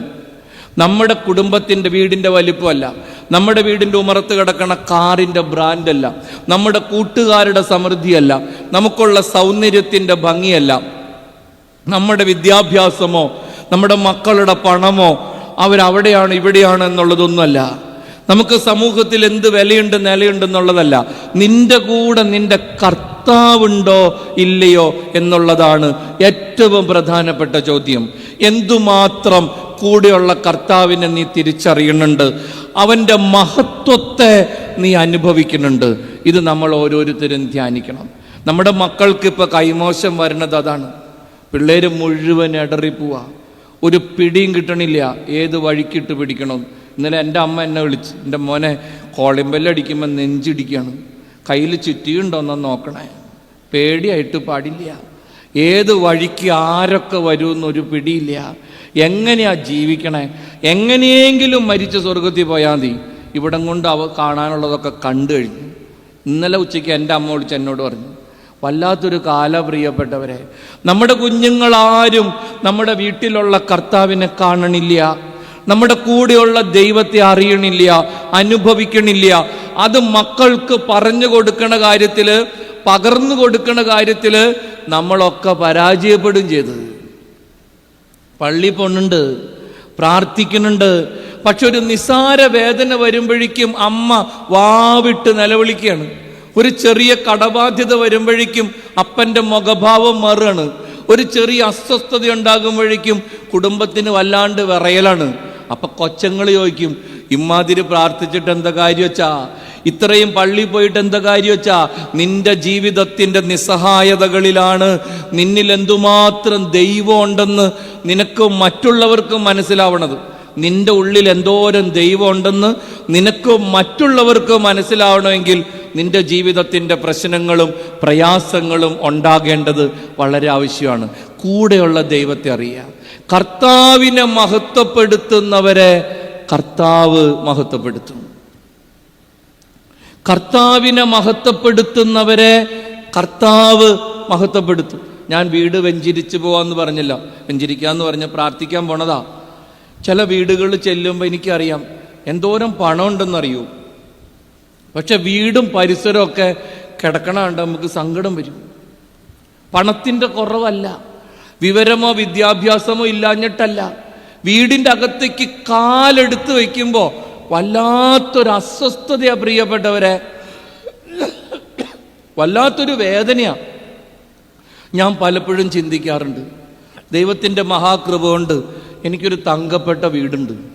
ഞാനതിലൊത്തിരി അഭിമാനിക്കുന്ന ഒരാളാണ്. വൃത്തിയും വെടുപ്പും മാത്രമല്ലട്ടാ, ദൈവത്തിൻ്റെ അനുഭവമുള്ള മാതാപിതാക്കളുണ്ട്. എപ്പോഴും കർത്താവിനെ മുറുകെ പിടിക്കണവരുണ്ട്. പ്രശ്നവും പ്രയാസവും ഇല്ലാഞ്ഞിട്ടൊന്നുമല്ല, രോഗങ്ങളും കൊച്ചു കൊച്ചു ബുദ്ധിമുട്ടുകളൊക്കെ ഉണ്ട്. പക്ഷെ അതുക്കും മേലെ ഒരു കർത്താവുണ്ടെന്ന് ഉറച്ച് വിശ്വസിക്കണ രണ്ട് കാരണവന്മാർ എനിക്കുള്ളതുകൊണ്ട് എനിക്ക് വലിയ സന്തോഷമാണ്. പക്ഷെ ഞാൻ ഈ പ്രാർത്ഥിക്കാൻ ചെല്ലണ പല വീട്ടിലും എന്തുമാത്രം സമ്പത്തും സുഖസൗകര്യങ്ങളും ഒക്കെ ഉണ്ടായിട്ടും വീട്ടിലുള്ളവരുടെ മോന്തായം കടന്നല് കുത്തിയ പോലെ ഇരിക്കണേ, ഒരു സന്തോഷവും ഇല്ല. ചെന്ന് കയറുമ്പോഴേ നമുക്കറിയാം കർത്താവിന് കൊടുത്തേക്കണ വില എന്താന്ന്, അവരെങ്ങനെയാ ദൈവത്തെ മഹത്വപ്പെടുത്തണതെന്ന്. അവരുടെ പ്രാർത്ഥനകൾ കേട്ടാൽ അറിയാം, അവരുടെ പ്രാർത്ഥനകൾ കേട്ടാൽ അറിയാം എന്ത് ആത്മാർത്ഥതയുണ്ട് അവരുടെ ചങ്കിനകത്തുനിന്ന്. അവരുടെ വിശ്വാസത്തിൻ്റെ ചില വാക്കുകൾ കേട്ടാൽ അറിയാം അവരെന്തുമാത്രം വിശ്വാസത്തിൽ ആഴപ്പെട്ടിട്ടുണ്ടെന്ന്. ഒരു ചെറുപ്പക്കാരൻ എന്നോട് ഇടയ്ക്കിടയ്ക്ക് ഫോൺ വിളിച്ച് പറയും, അച്ഛ ഒന്ന് പ്രാർത്ഥിക്കണട്ടാ. എന്തിനാ ലൈജു ഞാൻ പ്രാർത്ഥിക്കണ്ട അച്ഛാ, കടമുണ്ട് അച്ഛാ, 5-6 ലക്ഷം രൂപ കടമുണ്ട്, അച്ഛനൊന്ന് പ്രാർത്ഥിക്കും. കർട്ടൻ പണിക്ക് പോയി ഉണ്ടായ കടമാണ്, കർട്ടൻ വർക്കായിരുന്നവന്. കുറച്ച് പ്രാവശ്യമൊക്കെ ഞാൻ ഇവനോട് പറഞ്ഞു, ഞാൻ പ്രാർത്ഥിക്കാൻ ലൈജു, നീ വിഷമിക്കാണ്ടിരിക്കും. നമ്മളീ തല നരച്ചതിൻ്റെ ബലത്തുമ്മയാണ് ഈ പറയണേ. ആ ബലത്തിലാണ് അവൻ എന്നെ വിളിക്കണതും. മുതുക്കനൊരച്ഛനാണല്ല, അപ്പം അത് കാരണം പ്രാർത്ഥിച്ചോളും. പിന്നെ ഇവൻ്റെ ഫോൺ കാണുമ്പോൾ എനിക്ക് പേടിയായി തുടങ്ങി. കാരണം കടം മാറിയിട്ടില്ല എന്ന് എനിക്കറിയാം. ഇവനോട് എന്ത് മറുപടി പറയും തമ്പുരാനെ. അങ്ങനെ ഞാൻ ഇവൻ്റെ ഫോൺ എടുക്കൽ നിർത്തി. ഇവൻ്റെ ഫോൺ കാണുമ്പോഴേ ഞാൻ മാറ്റി വയ്ക്കും. എനിക്ക് പേടിയാണ്, ഇവനോട് എന്ത് പറയും. ഒരു ദിവസം ഈ ദുഷ്ടൻ എന്നെ അങ്കമാലിയിലിട്ട് വട്ടം പിടിച്ച് എങ്ങനെയോ ഇവൻ്റെ മുമ്പിൽ ഞാൻ ചെന്ന് വെട്ട്. അഞ്ഞലച്ചാ എന്നും പറഞ്ഞ് ഓടി പറഞ്ഞ് എൻ്റെ അടുത്തേക്ക് വന്നു. കണ്ടപ്പോഴെൻ്റെ മുട്ട് കൂട്ടിയിടിക്കാൻ തുടങ്ങി. ഇവൻ എന്നോട് ആദ്യം ചോദിക്കാൻ പോണത് അച്ഛൻ പ്രാർത്ഥിക്കുന്നുണ്ടാ എന്നായിരിക്കും. കടമൊന്നും ആയിട്ടില്ല അച്ഛാ എന്നായിരിക്കും അടുത്ത വാചകം. ഞാൻ വിറച്ചിട്ട ചെല്ലണേ. ഇവൻ എൻ്റെ അടുത്ത് വന്ന് എൻ്റെ കൈമ പിടി ഷെയ്ക്കാൻ്റെ ഒക്കെ തന്ന് സ്തുതിയൊക്കെ തന്ന്, അച്ഛൻ എന്തുണ്ട് വിശേഷം, സുഖമാണോ, തലമുടി വലുതും കറുത്തോ, പിന്നെ നരച്ചോ എന്നൊക്കെ ചോദിക്കേണ്ടി ഇവൻ. കുറേ തമാശയൊക്കെ പറഞ്ഞു. കുറേ കഴിഞ്ഞപ്പോൾ ഞാൻ ലൈജുനോട് ചോദിച്ചു, അല്ല ലൈജു, ഞാൻ വിചാരിച്ച കടമൊക്കെ പോയി. ഞാൻ ചോദിച്ചു, ലൈജു കടമൊക്കെ മാറിയാ? അതൊക്കെ അങ്ങനെ ഒരു വഴിക്ക് പോവച്ചാ, കർത്താവ് ഉണ്ടല്ലോ കൂടെ. നമ്മൾ അയ്യോന്നായിപ്പോയി. എനിക്ക് ഭയങ്കര ടെൻഷൻ അടിച്ച് തന്നെ. പക്ഷെ അവൻ ദൈവത്തിൻ്റെ കൃപയിലാണപ്പേ. അവൻ എന്നോട് പറഞ്ഞ്, കടമൊക്കെ ഒരു വഴിക്ക് പോവച്ചാ, കർത്താവ് ഉണ്ടല്ലോ കൂടെ, മുമ്പക്കത് മതി. ഞാൻ ദീർഘശ്വാസം വിട്ട്. പലപ്പോഴും എന്തുമാത്രം ദൈവം ചങ്കിലുണ്ടെന്ന് നമുക്കും മറ്റുള്ളവർക്കും മനസ്സിലാവാനാണ് ഇമ്മാതിരി പരീക്ഷണങ്ങളും പ്രയാസങ്ങളും നമ്മുടെ ജീവിതത്തിൽ ദൈവം അനുവദിക്കുന്നത്. നിന്റെ കർത്താവിനെ നീ മഹത്വപ്പെടുത്തണം. നിന്റെ കർത്താവിന് നീ പ്രഥമ സ്ഥാനം കൽപ്പിക്കണം. നിന്റെ കുടുംബത്തിൻ്റെ ഏറ്റവും വലിയ കാര്യം എന്ന് പറയുന്നത്, പ്രത്യേകത എന്ന് പറയുന്നത്, നിന്റെ കൂടെ ദൈവമുണ്ട് എന്നുള്ളതാണ്. നിന്റെ കൂടെ ദൈവമുണ്ട് എന്നുള്ളതാണ്. എൻ്റെ മക്കളെ, ദൈവം കൂടെ ഉണ്ടെങ്കിലും പ്രശ്നം ഉണ്ടാവും, സംശയം ഉണ്ടാവും. ചിലരുടെ വിചാരം കർത്താവ് ഇങ്ങോട്ട് വന്നാൽ പ്രശ്നമൊക്കെ തീരും, അല്ലേ? അങ്ങനെയല്ലട്ടാ. ഈ അടുത്ത കാലത്താണ് കാനായിലെ കല്യാണം യോഹന്നാൻ 1-2 ഞാൻ വായിക്കണേ. ഞാൻ വായിച്ച് വന്നപ്പോൾ എനിക്ക് ആകെ ഒരു അസ്വസ്ഥത.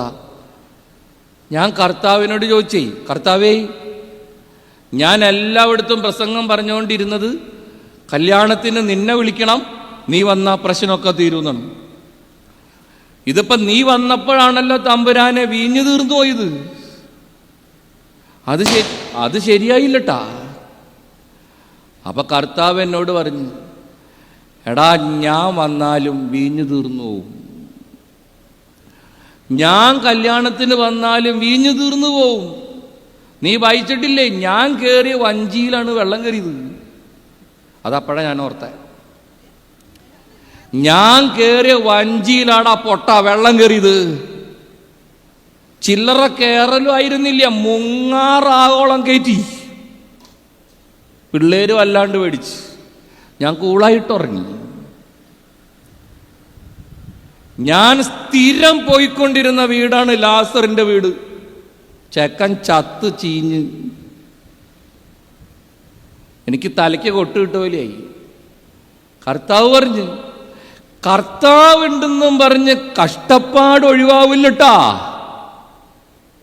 വീഞ്ഞു തീരുവേ, വെള്ളം കയറുവേ, ചത്തുവേ, പക്ഷേ അവനുണ്ട്. വീഞ്ഞിനിയും വരും. കടല് ശാന്തമാവും. അവൻ എഴുന്നേക്കും. ലാസർ ഉയർപ്പിക്കപ്പെടും. ഇതാണ് കർത്താവ് തരുന്ന ഉറപ്പ്. കർത്താവിനെ മഹത്വപ്പെടുത്തുന്നവരെ പലപ്പോഴും പലരും പറയാറില്ലേ, ഈ കുറച്ച് കൂടുതൽ പ്രാർത്ഥിക്കുമ്പോഴാണ് അച്ഛാ ഇല്ലാത്ത ഗുലുമാലുകളൊക്കെ വരുന്നത്.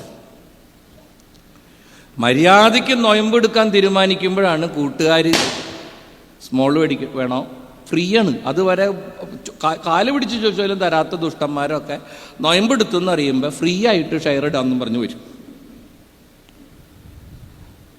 അതുവരെ വീട് വെഞ്ചിരിപ്പും ഇല്ല, കല്യാണവും ഇല്ല. ഈ നോമ്പുകാലം വരുമ്പോൾ ചില ദുഷ്ടന്മാർ ഇതൊക്കെ ഒരുമിച്ച് അങ്ങോട്ട് വയ്ക്കും.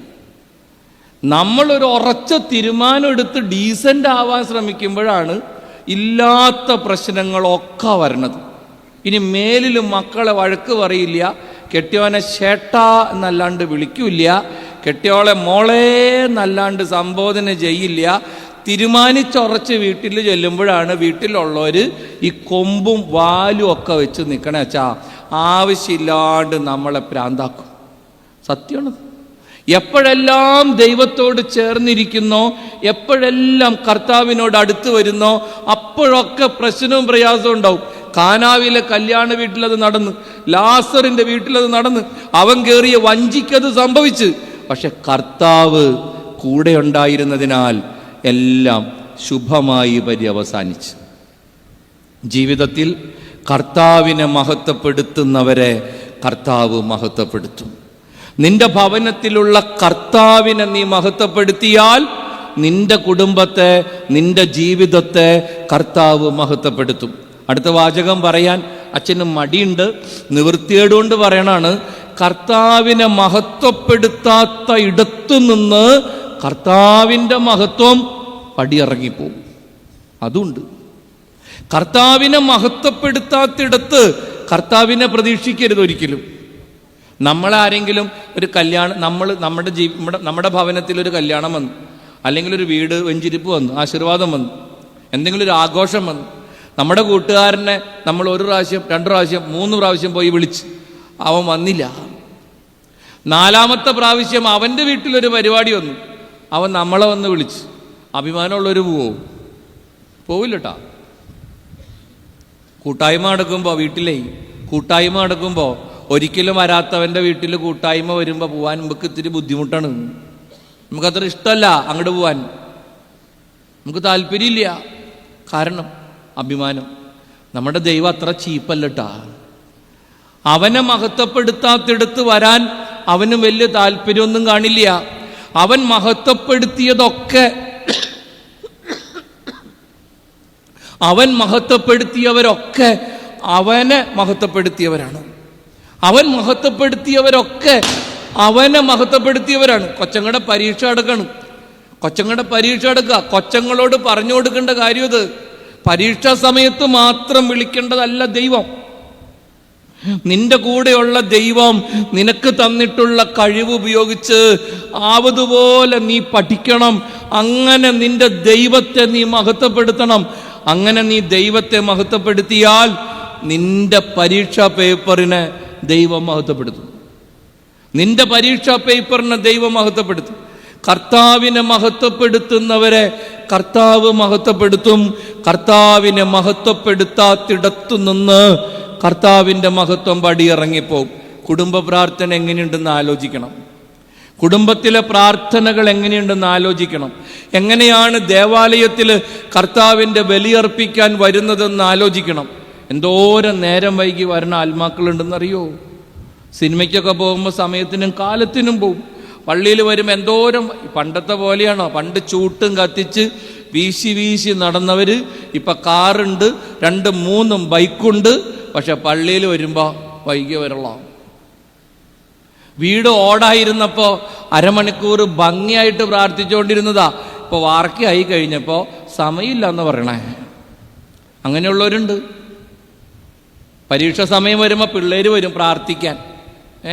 അവർക്ക് പേന വാഴ്ത്തി കൊടുക്കണം, പുസ്തകം വാഴ്ത്തി കൊടുക്കണം, ഇൻസ്ട്രുമെൻ്റ് ബോക്സ് വാഴ്ത്തി കൊടുക്കണം. പരീക്ഷയുടെ റിസൾട്ട് വരുമ്പോൾ ഒരു പട്ടിക്കുഞ്ഞു പോലും തിരിഞ്ഞു വന്ന് നന്ദി പറയില്ല. ഒരുത്തിനും വരില്ല. എന്തൊക്കെ പ്രാർത്ഥന വേണമെന്നറിയോ? പരീക്ഷയ്ക്ക് പോകുമ്പോൾ ഇന്നാൾ ഒരുത്തി വന്നിട്ട് എന്നോട് ചോദിക്കുക, അച്ഛാ ഞാൻ പുണ്യാളൻ്റെ അടുത്ത് നേർച്ച നേർന്നുണ്ടായിരുന്നു. എന്ത് നേർച്ച? 10ാം ക്ലാസ്സിൽ 10 A+ കിട്ടിയ 50 തിരി കത്തിച്ചോളാന്ന്. ഞാൻ പറഞ്ഞു നല്ല കാര്യം, നീ പോയി തിരി കത്തിക്ക്. മാർക്ക് കിട്ടിയ A+ കിട്ടിയച്ചാ, ഫുൾ A+ ആണ്. എന്നാൽ പോയി തിരി കത്തിക്ക്. അല്ല അച്ഛാ ഒരു സംശയം. എന്താ സംശയം? 50 പൈസയുടെ തിരി കത്തിക്കണോ 5 രൂപയുടെ തിരി കത്തിക്കണോ? നന്നായി. നേർച്ച ചേർന്നപ്പോൾ ഈ വക ഒരു ടെൻഷനും ഉണ്ടായില്ലട്ടാ. ഫുൾ A+ കിട്ടിച്ചാ തിരി കത്തിച്ചോളാം. ഇപ്പൊ അവൾക്ക് ടെൻഷൻ 50 പൈസയുടെ കത്തിക്കണോ 5 രൂപയുടെ കത്തിക്കണോ? വീട് പണിയണ സമയത്ത്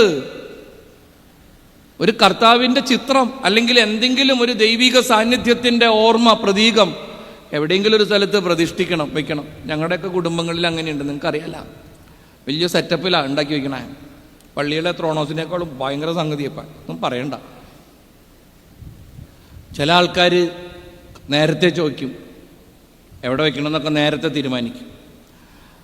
പണ്ടൊക്കെ കാരണവന്മാർ പറയും വീടിൻ്റെ കിഴക്ക് ഭാഗത്ത് കിഴക്കോട്ട് നോക്കിയിരുന്ന് പ്രാർത്ഥിക്കാനുള്ള സൗകര്യം ഉണ്ടാക്കണം കേട്ടോ. അതൊക്കെ പണ്ടൊക്കെ പറഞ്ഞു കൊടുക്കും. അപ്പം അതൊന്നുമില്ല. ഞാനിപ്പോഴും ഓർക്കും, ഒരിടവകയിൽ ഒരുത്തൻ വീട് വെഞ്ചിരിപ്പൊക്കെ എൻ്റെ അടുത്ത് ബുക്ക് ചെയ്തു. പണിയൊക്കെ ഏതാണ്ട് തീരാറായി. വെഞ്ചിരിപ്പിന് ഒരാഴ്ച മുമ്പ് എന്നെ വിളിച്ച്, ഒരു ജോണി എന്ന പുള്ളിയുടെ പേര്, എന്നെ വിളിച്ചിട്ട് പറഞ്ഞു, അച്ഛാ അത്യാവശ്യമായിട്ടൊന്ന് അച്ഛൻ വീട് വരെ വരണം. ഞാൻ ചോദിച്ചു എന്തിനാണ്? അച്ഛൻ ഒന്ന് വായിച്ച, ഞാൻ വണ്ടി വിടാം. ഞാൻ പറഞ്ഞു ജോണി വെഞ്ചിരിപ്പിന് 2 ആഴ്ചയും കൂടി ഉണ്ടല്ലോ, ഇപ്പം എന്നെ വിളിക്കണമെന്തിനാ? ഞാൻ വരണമെന്നില്ല. അല്ല അച്ഛാ ഒന്ന് വായിച്ചാ, നീ കാര്യം പറ. അല്ല അച്ഛാ ഈ കർത്താവിൻ്റെ പടം എവിടെ വെക്കണം എന്നൊന്ന് വന്ന് കാണിച്ചു തന്നെ. എനിക്ക് പ്രാന്തായി. ഞാൻ എപ്പോഴും അത്ര നല്ല അച്ഛനൊന്നും അല്ല. സ്വഭാവം ചില നേരത്ത് വളരെ മോശം. ഞാൻ അങ്ങനെ തന്നെ പറഞ്ഞു, എൻ്റെ ജോണിയെ എൻ്റെ പട്ടി പോലും വരില്ലട്ടാ. അങ്ങനെ കരിശം വന്നിട്ടുണ്ട്. അവൻ ചൂടായിട്ട് ചോദിച്ചു, അതെന്താ അങ്ങനെ പറയണേ? പിന്നെ അച്ഛനോടല്ലാണ്ട് ആരോടെ ചോദിക്കണത്? ഞാൻ പറഞ്ഞു, ജോണിയെ വീട് പണിയാൻ ആർക്കിടെക്റ്റിൻ്റെ അടുത്ത് നീയും കെട്ടിയോളും കൂടി പോയില്ലേ? വാ. കാർപോർച്ച് എവിടെ വേണമെന്ന് പ്ലാൻ ചെയ്തില്ലേ? വാ. വിസിറ്റേഴ്സ് റൂം എവിടെ വേണമെന്ന് പ്ലാൻ ചെയ്തില്ലേ? വാ. മാസ്റ്റർ ബെഡ്റൂം നീയും നിന്റെ കെട്ടിയോളും കിടന്നുറങ്ങണ മുറി പ്ലാൻ ചെയ്തില്ലേ? വാ. നിന്റെ മക്കളുടെ മുറി പ്ലാൻ ചെയ്തില്ലേ? വാ. നിന്റെ മുറിയിലടിക്കേണ്ട പെയിന്റിന്റെ കളറൊക്കെ പ്ലാൻ ചെയ്തില്ലേ? വാ. മക്കളുടെ മുറിയിൽ ഡൊണാൾഡ് ഡക്ക്, മിക്കി മൗസ് എന്തൊക്കെ നീ പ്ലാൻ ചെയ്തു? വാ. നിന്റെ കെട്ടിയോള് പാത്രം കഴുകുന്ന ടബ് എവിടെ വേണമെന്ന് പ്ലാൻ ചെയ്തില്ലേ? വാ. അവള് പാത്രം കഴുകി കമത്തണ ഗ്രാനൈറ്റ് ഏത് കളർ വേണമെന്ന് നീ പ്ലാൻ ചെയ്തില്ലേ? വാ. കക്കൂസ് എവിടെ വേണമെന്ന് പ്ലാൻ ചെയ്തില്ലേ? വാ. കർത്താവിനെ എവിടെ വെക്കണമെന്ന് മാത്രം നീ പ്ലാൻ ചെയ്തില്ലല്ലേ? എല്ലാം കഴിഞ്ഞപ്പോൾ എവിടെയെങ്കിലും കൊണ്ടുപോയി തമ്പുരാനെ തിരുകാൻ. വികാരിച്ചം വരില്ലട്ടാ. ഒരു കാര്യം കൂടി ഞാൻ അങ്ങോട്ട് പറഞ്ഞേക്കാം, ഇനി നീ എവിടെ കർത്താവിനെ കൊണ്ടുവച്ചാലും ഗതി പിടിക്കാനും പോണില്ല. അത്രയും കൂടി പറഞ്ഞാൽ എനിക്കൊരു സുഖമുള്ളൂ. എന്നാലും വൈകുന്നേരം ആകുമ്പോൾ വികാരിച്ചൻ ചെല്ലൂട്ടോ, അത് വേറെ ആയിരിക്കും. കാര്യച്ചൻ ചൂടാവുമെങ്കിൽ വൈകുന്നേരം നമ്മളല്ലാണ്ട് ആരാ പോണതിന്? കർത്താവിൻ്റെ സ്ഥലം പറഞ്ഞു കൊടുക്കണ്ടേ? പലരും ഇങ്ങനെയാ. ഇനി വീട് പണിയുമ്പോൾ നിങ്ങളാലോചിക്കും. അതിനുവേണ്ടിയിട്ട് ഇപ്പോൾ ഇത് പറഞ്ഞേ. തമ്പുരാനാണ് പെരപണിയാൻ സഹായിക്കണത്. കർത്താവാണ് ജീവിതത്തിൽ എന്തെങ്കിലുമൊക്കെ തരണത്. ആ കർത്താവിനെ എവിടെ പ്രതിഷ്ഠിക്കണം, എവിടെ അവനുള്ള ഇരിപ്പിടം ഒരുക്കണം, എങ്ങനെ അവനോട് പ്രാർത്ഥിക്കണം, അതിനെക്കുറിച്ച് ആർക്കൊരു ചിന്തയില്ല. 10 A+ കിട്ടണം എന്നുള്ളു, തിരി കത്തിക്കണമെന്നുണ്ട്, എത്ര പൈസയുടെ കത്തിക്കണമെന്ന് പിന്നെ തീരുമാനിക്കാം. അതൊരു തരം വൃത്തികെട്ട സ്വഭാവമാണ്. ഒരു വീട് വെഞ്ചിരിപ്പിന് 10 മിനിറ്റ് ഞാൻ ഇരുന്ന് വിസിറ്റേഴ്സ് റൂമിൽ, ആരാണ്ട് ബന്ധുക്കളൊക്കെ വരാനുണ്ടത്രേ. 10 മിനിറ്റ് കഴിഞ്ഞപ്പോൾ എനിക്ക് ഭ്രാന്തായി, വിശന്നിട്ടും പാടില്ല, ബിരിയാണിയുടെ ഭീകരം മണവും. ഞാൻ പറഞ്ഞു, എൻ്റെ ടോമി കുറേ നേരമായില്ലിരിക്കണേ, വെഞ്ചിരിക്കണ്ടേ, വന്നവർക്ക് ഭ്രാന്താവും. അവൻ ആ പുറത്തേക്ക് പോയി ഓടി അകത്തേക്ക് വന്നവരൊക്കെ മതി അച്ഛൻ വാ നമുക്ക് പ്രാർത്ഥിക്കാം. അവൻ മുമ്പിൽ നടന്ന്, ഞാൻ പുറകിൽ നടന്നു. ഇപ്പം ഞങ്ങളുടെ ഭവനങ്ങൾ പറഞ്ഞല്ലോ, ഇങ്ങനെ ഈ രൂപം വെച്ചിട്ടുണ്ടാവും, തിരുഹൃദയത്തിൻ്റെ മാതാവിൻ്റെ ഒക്കെ രൂപം ഉണ്ടാവും. പോയി പോയി പോയി പോയി ഒരു ഗോണിയുടെ അടിയിൽ കർത്താവിൻ്റെ പടം വെച്ചേക്കാണ്. 4000 സ്ക്വയർ ഫീറ്റ് വീടാണ്, ചെറിയ വരെയൊന്നുമല്ല. ഇവന് ഇടക്കാലം കൊണ്ട് കാശുണ്ടായതാണ്. ഗോവണിയുടെ അടിയിൽ കർത്താവിൻ്റെ പടം രൂപം വെച്ചേക്കണം. ഞാൻ ചോദിച്ച്, എൻ്റെ ചങ്ങാതി ഇതെന്താ തമ്പുരാൻ ഇവിടെ കൊണ്ടുവച്ചേക്കണേ? ഒരു സൂപ്പർ മറുപടി പറഞ്ഞു എൻ്റെ സഹോദരൻ. 1.5 ഞാൻ അവന് ഷെയ്ക്കാൻ്റെ കൊടുത്ത് സ്പോട്ടിൽ, ബന്ധുക്കളുടെ മുമ്പിൽ വെച്ച് തന്നെ, മിടുക്കൻ എന്നും പറഞ്ഞ് ഞാൻ കൈ കൊടുത്തു അവന്. അവൻ പറഞ്ഞ മറുപടി എന്താന്നാ, വികാരിച്ചൻ ചോദിച്ചു, ഇതെന്താ കർത്താവിനെ കൊണ്ടുവന്ന് ഈ ഗോണിയുടെ അടിയിൽ വെച്ചേക്കണേ? അവൻ പറഞ്ഞെന്താന്നോ, അച്ഛാ ഈ സ്ഥലം വേറെ ഒന്നിനും ഉപയോഗിക്കാൻ പറ്റില്ല. വേറെ ഒന്നിനും ഉപയോഗിക്കാൻ പറ്റാത്ത സ്ഥലത്ത് അവൻ വയ്ക്കാൻ കണ്ടുപിടിച്ച ആളാണ് തമ്പുരാൻ. മുകളിലേക്ക് പോകുമ്പോൾ ഒടയാമ്പരാൻ്റെ നിറയെ ചവിട്ടിയിട്ടാണ് അവൻ കയറി പോണേ. എങ്ങനെ ഗതി പിടിക്കുമെന്ന് നിങ്ങൾ പറ. കർത്താവിനെ മഹത്വപ്പെടുത്തേണ്ട സമയത്ത് കർത്താവിനെ മഹത്വപ്പെടുത്തണം. പരീക്ഷയുടെ റിസൾട്ട് വരുമ്പോൾ തന്നെ അപ്പൂപ്പനെ അമ്മൂമ്മേനെ വിളിച്ചു പറയാനല്ല പറയേണ്ടത്, മോളെ പള്ളി പോയി കർത്താവിനോട് പറഞ്ഞിട്ട് വാ. ഒരു ഭക്ഷണം കഴിക്കാനിരിക്കുമ്പോൾ നമ്മുടെ മക്കൾ ആരെങ്കിലും കുരിശ് വരയ്ക്കുമോ? വളരെ അപൂർവം ഉണ്ട് കേട്ടോ, ഇല്ലയെന്ന് പറയണില്ല. അച്ഛന്മാരാരെങ്കിലും ഭക്ഷണത്തിന് നിങ്ങൾ വിളിച്ച് വന്നിരിക്കുമ്പോൾ തന്നെ അച്ഛൻ ചോറ് ഉരുള ഉരുട്ടി വായലിക്ക് ഇട്ടാൽ നിങ്ങൾ എന്തു പറയും? മുഖത്തേക്ക് പറയില്ലെങ്കിൽ ഉള്ളി പറയും, ഈ കത്തനാർക്ക് തീ ഭ്രാന്തയേക്കണം, ആർത്തിമൂത്ത് ഉള്ളി പറയും. നിങ്ങൾ അച്ഛനെന്തോന്ന് കുരിശ് വരച്ചിട്ട് തുടങ്ങിയാൽ അച്ഛന്മാർക്ക് മാത്രം പറഞ്ഞേക്കണല്ലത്. അന്നം തന്ന ദൈവത്തിന് നന്ദി പറഞ്ഞിട്ട് ഭക്ഷിക്കാൻ തുടങ്ങണമെന്ന് നമ്മുടെ മക്കളെ നമ്മൾ പഠിപ്പിച്ചില്ല. അവന് നല്ല ബൈക്ക് മേടിച്ചു കൊടുക്കുമ്പോഴും നല്ല ഫോൺ വാങ്ങിച്ചു കൊടുക്കുമ്പോഴും ആദ്യം ദൈവത്തെ ഓർക്കണമെന്ന് അവരെ നമ്മൾ പഠിപ്പിച്ചില്ല. നമ്മുടെ കുട്ടിക്കാലൊക്കെ ഓർമ്മയുണ്ടോ? ഒരു പുതിയ ഷർട്ട് കിട്ടിയ, ഒരു പുതിയ ട്രൗസർ കിട്ടിയ, ഒരു പുതിയ ഉടുപ്പും പാവാടിയും കിട്ടിയ അതിട്ടിട്ട് ആദ്യം പള്ളി പോണം. ഞായറാഴ്ച കുർബാന കഴിഞ്ഞിട്ടാ വേറെ എവിടെ അത് ഇടുള്ളൂ. ആദ്യം ഒരു നോട്ട് ബുക്ക് കിട്ടിയ നമ്മൾ എന്തെങ്കിലും ഒരു കുരിശടയാളെങ്കിലും വരച്ചിടും. ആ പുസ്തകത്തിൻ്റെ തൊമ്പത്ത് എന്തെങ്കിലും നമ്മൾ കുറിക്കും. നമ്മളങ്ങനെയാ പഠിച്ചത്. എന്തുകൊണ്ടാണ് നമ്മുടെ മക്കളെ കർത്താവിനെ മഹത്വപ്പെടുത്തുന്നവരാക്കി വളർത്താൻ നമുക്ക് സാധിക്കാതെ പോയത്? മോറിയ മലയിലേക്ക് കയറുമ്പോൾ ചെറുക്കൻ അബ്രാഹത്തോട് ചോദിച്ച്, അപ്പാ വിറകുണ്ടല്ലോ? ഉവ്വ മോനെ. കത്തിയുണ്ടല്ലോ? ഉവ്വ. തീയുണ്ടല്ലോ? ഉവ്വ. ആടവിടിയാ ഇടിവെട്ട് തന്ത, അവനാണ് അപ്പൻ. അബ്രാഹം സൂപ്പർ മറുപടി പറഞ്ഞ്, മോൻ നടക്ക്, മുകളിൽ ദൈവമുണ്ട്, മുകളിൽ ദൈവമുണ്ട്. അവിടെ ചെല്ലുമ്പോ കർത്താവ് തരും, അവനാണ് അപ്പൻ. നമ്മൾ പ്രാർത്ഥിക്കണ കാണുമ്പോൾ, നമ്മൾ ദൈവത്തെ കാര്യമായിട്ട് എടുക്കണ കാണുമ്പോൾ, നമ്മൾ ദൈവത്തെ മഹത്വപ്പെടുത്തണ കാണുമ്പോൾ നമ്മുടെ മക്കള് നമ്മളെ അനുകരിച്ച് ദൈവത്തെ മഹത്വപ്പെടുത്തുന്നവരാകണം. 2 പാപമുള്ളൂ പ്രിയപ്പെട്ടവർ ഈ ലോകത്ത്.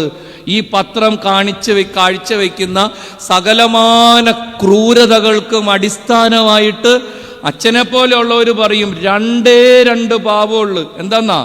ഒന്നാമത്തെ പാപം ദൈവഭയമില്ല. ഞാൻ എന്ത് തെറ്റ് ചെയ്താലും എൻ്റെ മേൽ കണ്ണുള്ള ഒരു കർത്താവുണ്ടെന്ന് ഈ തലമുറയ്ക്ക് ഒരു ബോധമില്ല. നമ്പർ 2, രക്തബന്ധങ്ങൾക്ക് ഒരു വിലയില്ല. അമ്മാമേനെയും കൊല്ലും, അമ്മേനെയും കൊല്ലും, അപ്പനെയും കൊല്ലും, കൂടപ്പറപ്പിനെയും കൊല്ലും, എല്ലാത്തിനെയും കൊല്ലും. 2 പാപമാണ് ഈ ലോകത്തുള്ളത്. അതുമ്മയാണ് എല്ലാ തിന്മയും കിടക്കണത്. 1 ദൈവഭയമില്ല, 2 രക്തബന്ധങ്ങൾക്ക് ഒരു വിലയില്ല. ഈ ബൈബിള് പഠിപ്പിക്കണത് ഈ രണ്ട് പുണ്യ രക്തബന്ധങ്ങൾക്ക് വില കൊടുക്കണം. രക്തബന്ധങ്ങൾക്ക് വല്ലാണ്ട് വില കൊടുക്കണം. മാതാപിതാക്കളിൽ നിന്നും മക്കളിലേക്ക് സംക്രമിക്കുന്ന ദൈവാനുഗ്രഹത്തിൻ്റെ ഒത്തിരി കഥകൾ ബൈബിള് പറയും. ഒത്തിരി കഥകൾ. രക്തബന്ധങ്ങൾക്ക് വല്ലാത്ത വിലയുണ്ട്. ദൈവത്തെ ഭയപ്പെടുന്നവനെയാണ് ദൈവം അനുഗ്രഹിക്കുന്നത്.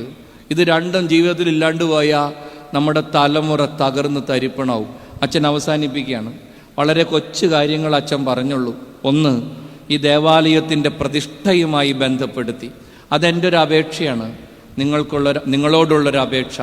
മനോഹരമായ ദേവാലയം, അതിൽ പള്ളി കൊള്ളുന്ന സർവശക്തനായ നമ്മുടെ തമ്പുരാൻ നിശ്ചയിക്കപ്പെട്ടിട്ടുള്ള ആരാധനാ സമയങ്ങളിൽ മാത്രമല്ല ഈ ദൈവത്തിൻ്റെ ആലയത്തിൽ വരേണ്ടത്. ഞാൻ ആവർത്തിക്കണു, നിശ്ചയിക്കപ്പെട്ടിട്ടുള്ള സമയങ്ങളിൽ നടക്കുന്ന ആരാധനകൾക്ക് മാത്രമല്ല ഈ സുന്ദരമായ ആലയത്തിൽ നീ വരേണ്ടത്. മറിച്ച് നീയും നിന്റെ പ്രിയപ്പെട്ടവരുമൊത്ത് സമയം കിട്ടുമ്പോൾ തനിച്ച് കർത്താവിൻ്റെ ആലയത്തിൽ വന്ന് കുറച്ച് നേരം കർത്താവിനെ കൂട്ടിരിക്കാൻ ശ്രദ്ധിക്കണം. നിന്നോടും നിന്റെ കുടുംബത്തോടും വളരെ വ്യക്തിപരമായി പലതും അവന് പറയാനുണ്ട്. നിനക്കും നിന്റെ കുടുംബത്തിനും തീർത്തും വ്യക്തിപരമായി അവന് പലതും തരാനുണ്ട്. അക്കാര്യം നീ മറക്കരുത്. പള്ളി പണിയുക എളുപ്പമാണ്, അതിൽ നിത്യകാലം കർത്താവിനെ കുടിയിരുത്തുക അത്ര എളുപ്പമുള്ള കാര്യമല്ല. കർത്താവിനെ മഹത്വപ്പെടുത്തുന്നവരെ കർത്താവ് മഹത്വപ്പെടുത്തും. മോശയുടെ ജീവിതം അതാണ് നമ്മളെ പഠിപ്പിക്കുന്നത്. കൂടെയുള്ള ദൈവത്തെ എന്നും കാര്യമായിട്ടെടുത്ത മോശ അയാളുടെ ബലഹീനതകളിലും പോരായ്മകളിലും ദൈവത്തിൽ വല്ലാണ്ട് ആശ്രയം വെച്ചവൻ. പരിശുദ്ധനായ അന്ത്രയോസ് പിതാവ് നമുക്ക് പകർന്നു തരുന്നതും ഈ ഒരു ബോധ്യമാണ്. ദൈവത്തെ മഹത്വപ്പെടുത്തുന്നവരെ ദൈവം മഹത്വപ്പെടുത്തും. കർത്താവിനോട് ചേർന്നിരിക്കുന്നവരോട് കർത്താവും ചേർന്നിരിക്കും. കർത്താവ് കൂടെയുണ്ട് എന്നുള്ളത് നമ്മുടെ ജീവിതത്തിൻ്റെ എല്ലാ പ്രശ്നങ്ങളും പ്രയാസങ്ങളും എടുത്തു മാറ്റും എന്ന അർത്ഥമില്ല. കർത്താവ് കൂടെയുള്ളപ്പോഴും അസ്വസ്ഥതകളും ആകുലതകളും ഉണ്ടാവും. പക്ഷെ എല്ലാ ആകുലതകളെയും അസ്വസ്ഥതകളെയും എല്ലാ പ്രയാസങ്ങളെയും അവൻ നന്മയ്ക്കാക്കി പരിണമിപ്പിക്കും. കർത്താവിനെ സ്നേഹിക്കുന്നവർക്ക്, അവൻ്റെ പദ്ധതി അനുസരിച്ച് വിളിക്കപ്പെട്ടവർക്ക് അവൻ സകലതും, ആ വാക്ക് വളരെ പ്രധാനപ്പെട്ടതാ, സകലതും നന്മയ്ക്കായി പരിണമിപ്പിക്കും. റോമർ 8:31. അവനെല്ലാം നന്മയ്ക്കായി പരിണമിപ്പിക്കും. കർത്താവിനെ മഹത്വപ്പെടുത്തുന്നവരെ ജീവിതത്തിൻ്റെ നിർണായക നിമിഷങ്ങളിൽ അവൻ മഹത്വപ്പെടുത്തും. നിന്റെ മക്കളെ കർത്താവിനെ മഹത്വപ്പെടുത്തുന്നവരാക്കി വളർത്തുക. കർത്താവിനുള്ള വില കൃത്യമായി കർത്താവിനെ കൊടുക്കാൻ തക്കവണ്ണം മക്കളെ പരിശീലിപ്പിക്കുക. ലോകത്തിൻ്റെ ഏത് ദൂരത്ത് പറന്നെത്തിയാലും അവരുടെ കൂടെ കർത്താവിൻ്റെ മഹത്വവും സഞ്ചരിക്കും. രാത്രി അഗ്നിസ്തംഭമായി പകൽ മേഘത്തൂണായി മോശയ്ക്ക് അവൻ കൂട്ടുപോയതുപോലെ കർത്താവ് നമുക്കും കൂട്ടുവരും. ഒറ്റ കണ്ടീഷനുള്ളൂ കർത്താവിന്, നീ എന്നെ കാര്യമായിട്ടെടുക്കണം. നീ എന്നെ കാര്യമായിട്ടെടുക്കണം. നീ നിന്നെ തന്നെ ഇത്ര കാര്യമായിട്ടെടുക്കരുത്. ജീവിതത്തിൻ്റെ അസ്വസ്ഥതകളുടെ കാരണം തപ്പിപ്പോയാൽ അതാണ് കാരണം. നമ്മുടെ വിചാരം നമ്മൾ വിചാരിച്ചാൽ നടക്കാത്തതൊന്നുമില്ലെന്നാ. നമ്മുടെ പണം, നമ്മുടെ പ്രതാപം, നമ്മുടെ സ്വാധീനം, നമ്മുടെ സൗഹൃദം, നമ്മുടെ സൗന്ദര്യം, ഇതൊക്കെ വെച്ച് നമുക്കെന്തും പറ്റുമെന്ന് നമ്മൾ പലപ്പോഴും വിചാരിക്കും. നമ്മുടെ മക്കളുടെ ചിന്ത അതാണ്. അവരുടെ സൗഹൃദങ്ങളും അവരുടെ സൗന്ദര്യവും അവരുടെ കയ്യിലുള്ള സമ്പത്തും അവരുടെ കഴിവും വെച്ച് അവർക്ക് എന്തും പറ്റും എന്നാണ് അവരുടെ ധാരണ. Utter nonsense. ഒരിക്കലും പറ്റില്ല. നീ നിന്നെ തന്നെ ഇത്ര കാര്യമായിട്ടെടുക്കരുത്. നീ നിന്റെ ദൈവത്തെ കാര്യമായിട്ടെടുക്കണം. അപ്പൊ എന്തുണ്ടാവുമെന്നറിയോ? ഒന്നും കൂടി പറയാം. നീ നിന്നെ തന്നെ ഇത്ര കാര്യമായിട്ടെടുക്കണ്ട. നീ നിന്റെ ദൈവത്തെ കാര്യമായിട്ടെടുക്കണം. അപ്പൊ എന്തുണ്ടാവുന്നോ? ദൈവം നിന്നെ കാര്യമായിട്ടെടുക്കും. നമുക്കത് മതി, അത് മാത്രം മതി. നീ നിന്നെ തന്നെ ഇത്ര കാര്യമായിട്ടെടുക്കരുത്. നീ നിന്റെ ദൈവത്തെ കാര്യമായിട്ടെടുക്കണം. അപ്പം ദൈവം നിന്നെ കാര്യമായിട്ടെടുക്കും. You don't take yourself so seriously. Take your God seriously and then God will take you seriously. നീ നിന്നെ തന്നെ ഇത്ര കാര്യമായിട്ടെടുക്കരുത്. നീ നിന്റെ ദൈവത്തെ കാര്യമായിട്ടെടുക്കണം. അപ്പം ദൈവം നിന്നെ കാര്യമായിട്ടെടുക്കും. ദൈവത്തിൻ്റെ പരിശുദ്ധന്മാരൊക്കെ നമ്മെ പഠിപ്പിക്കുന്ന ജീവിത പാഠമാണത്. കർത്താവ് കൂടെ ഉണ്ട് എന്ന അവബോധമുള്ളവനെ തോൽപ്പിക്കാൻ ഈ ലോകത്തിന് ഒരിക്കലും സാധിക്കില്ല. അവൻ കാറ്റുപിടിച്ച കല്ലുപോലെ എന്നും ദൈവത്തിൽ ആശ്രയിച്ച് പിടിച്ചു നിൽക്കും. ദാവീദ് പാടും, കർത്താവാണ് എൻ്റെ ഇടയൻ, എനിക്കൊന്നിനും കുറവുണ്ടാവില്ല. കർത്താവാണ് എൻ്റെ അഭയശിലയും എൻ്റെ രക്ഷയും, ഞാൻ ഭയപ്പെടില്ല. പാറപ്പുറത്ത് ഭവനം പണിത വിവേകിയായ മനുഷ്യനെ പോലെ അവൻ പിടിച്ചു നിൽക്കും. കാരണം അവൻ്റെ അടിസ്ഥാനങ്ങൾ ബലമുള്ളതാണ്. നിങ്ങളെല്ലാവരും എന്നെ ഇട്ടിച്ചു പോയാലും ഞാൻ ഒരിക്കലും തനിച്ചല്ല, എൻ്റെ അപ്പൻ എൻ്റെ കൂടെയുണ്ട്. അതാണ് ക്രിസ്തുമൊഴി. അതാണ് അവൻ വരുന്ന വലിയ പാഠം.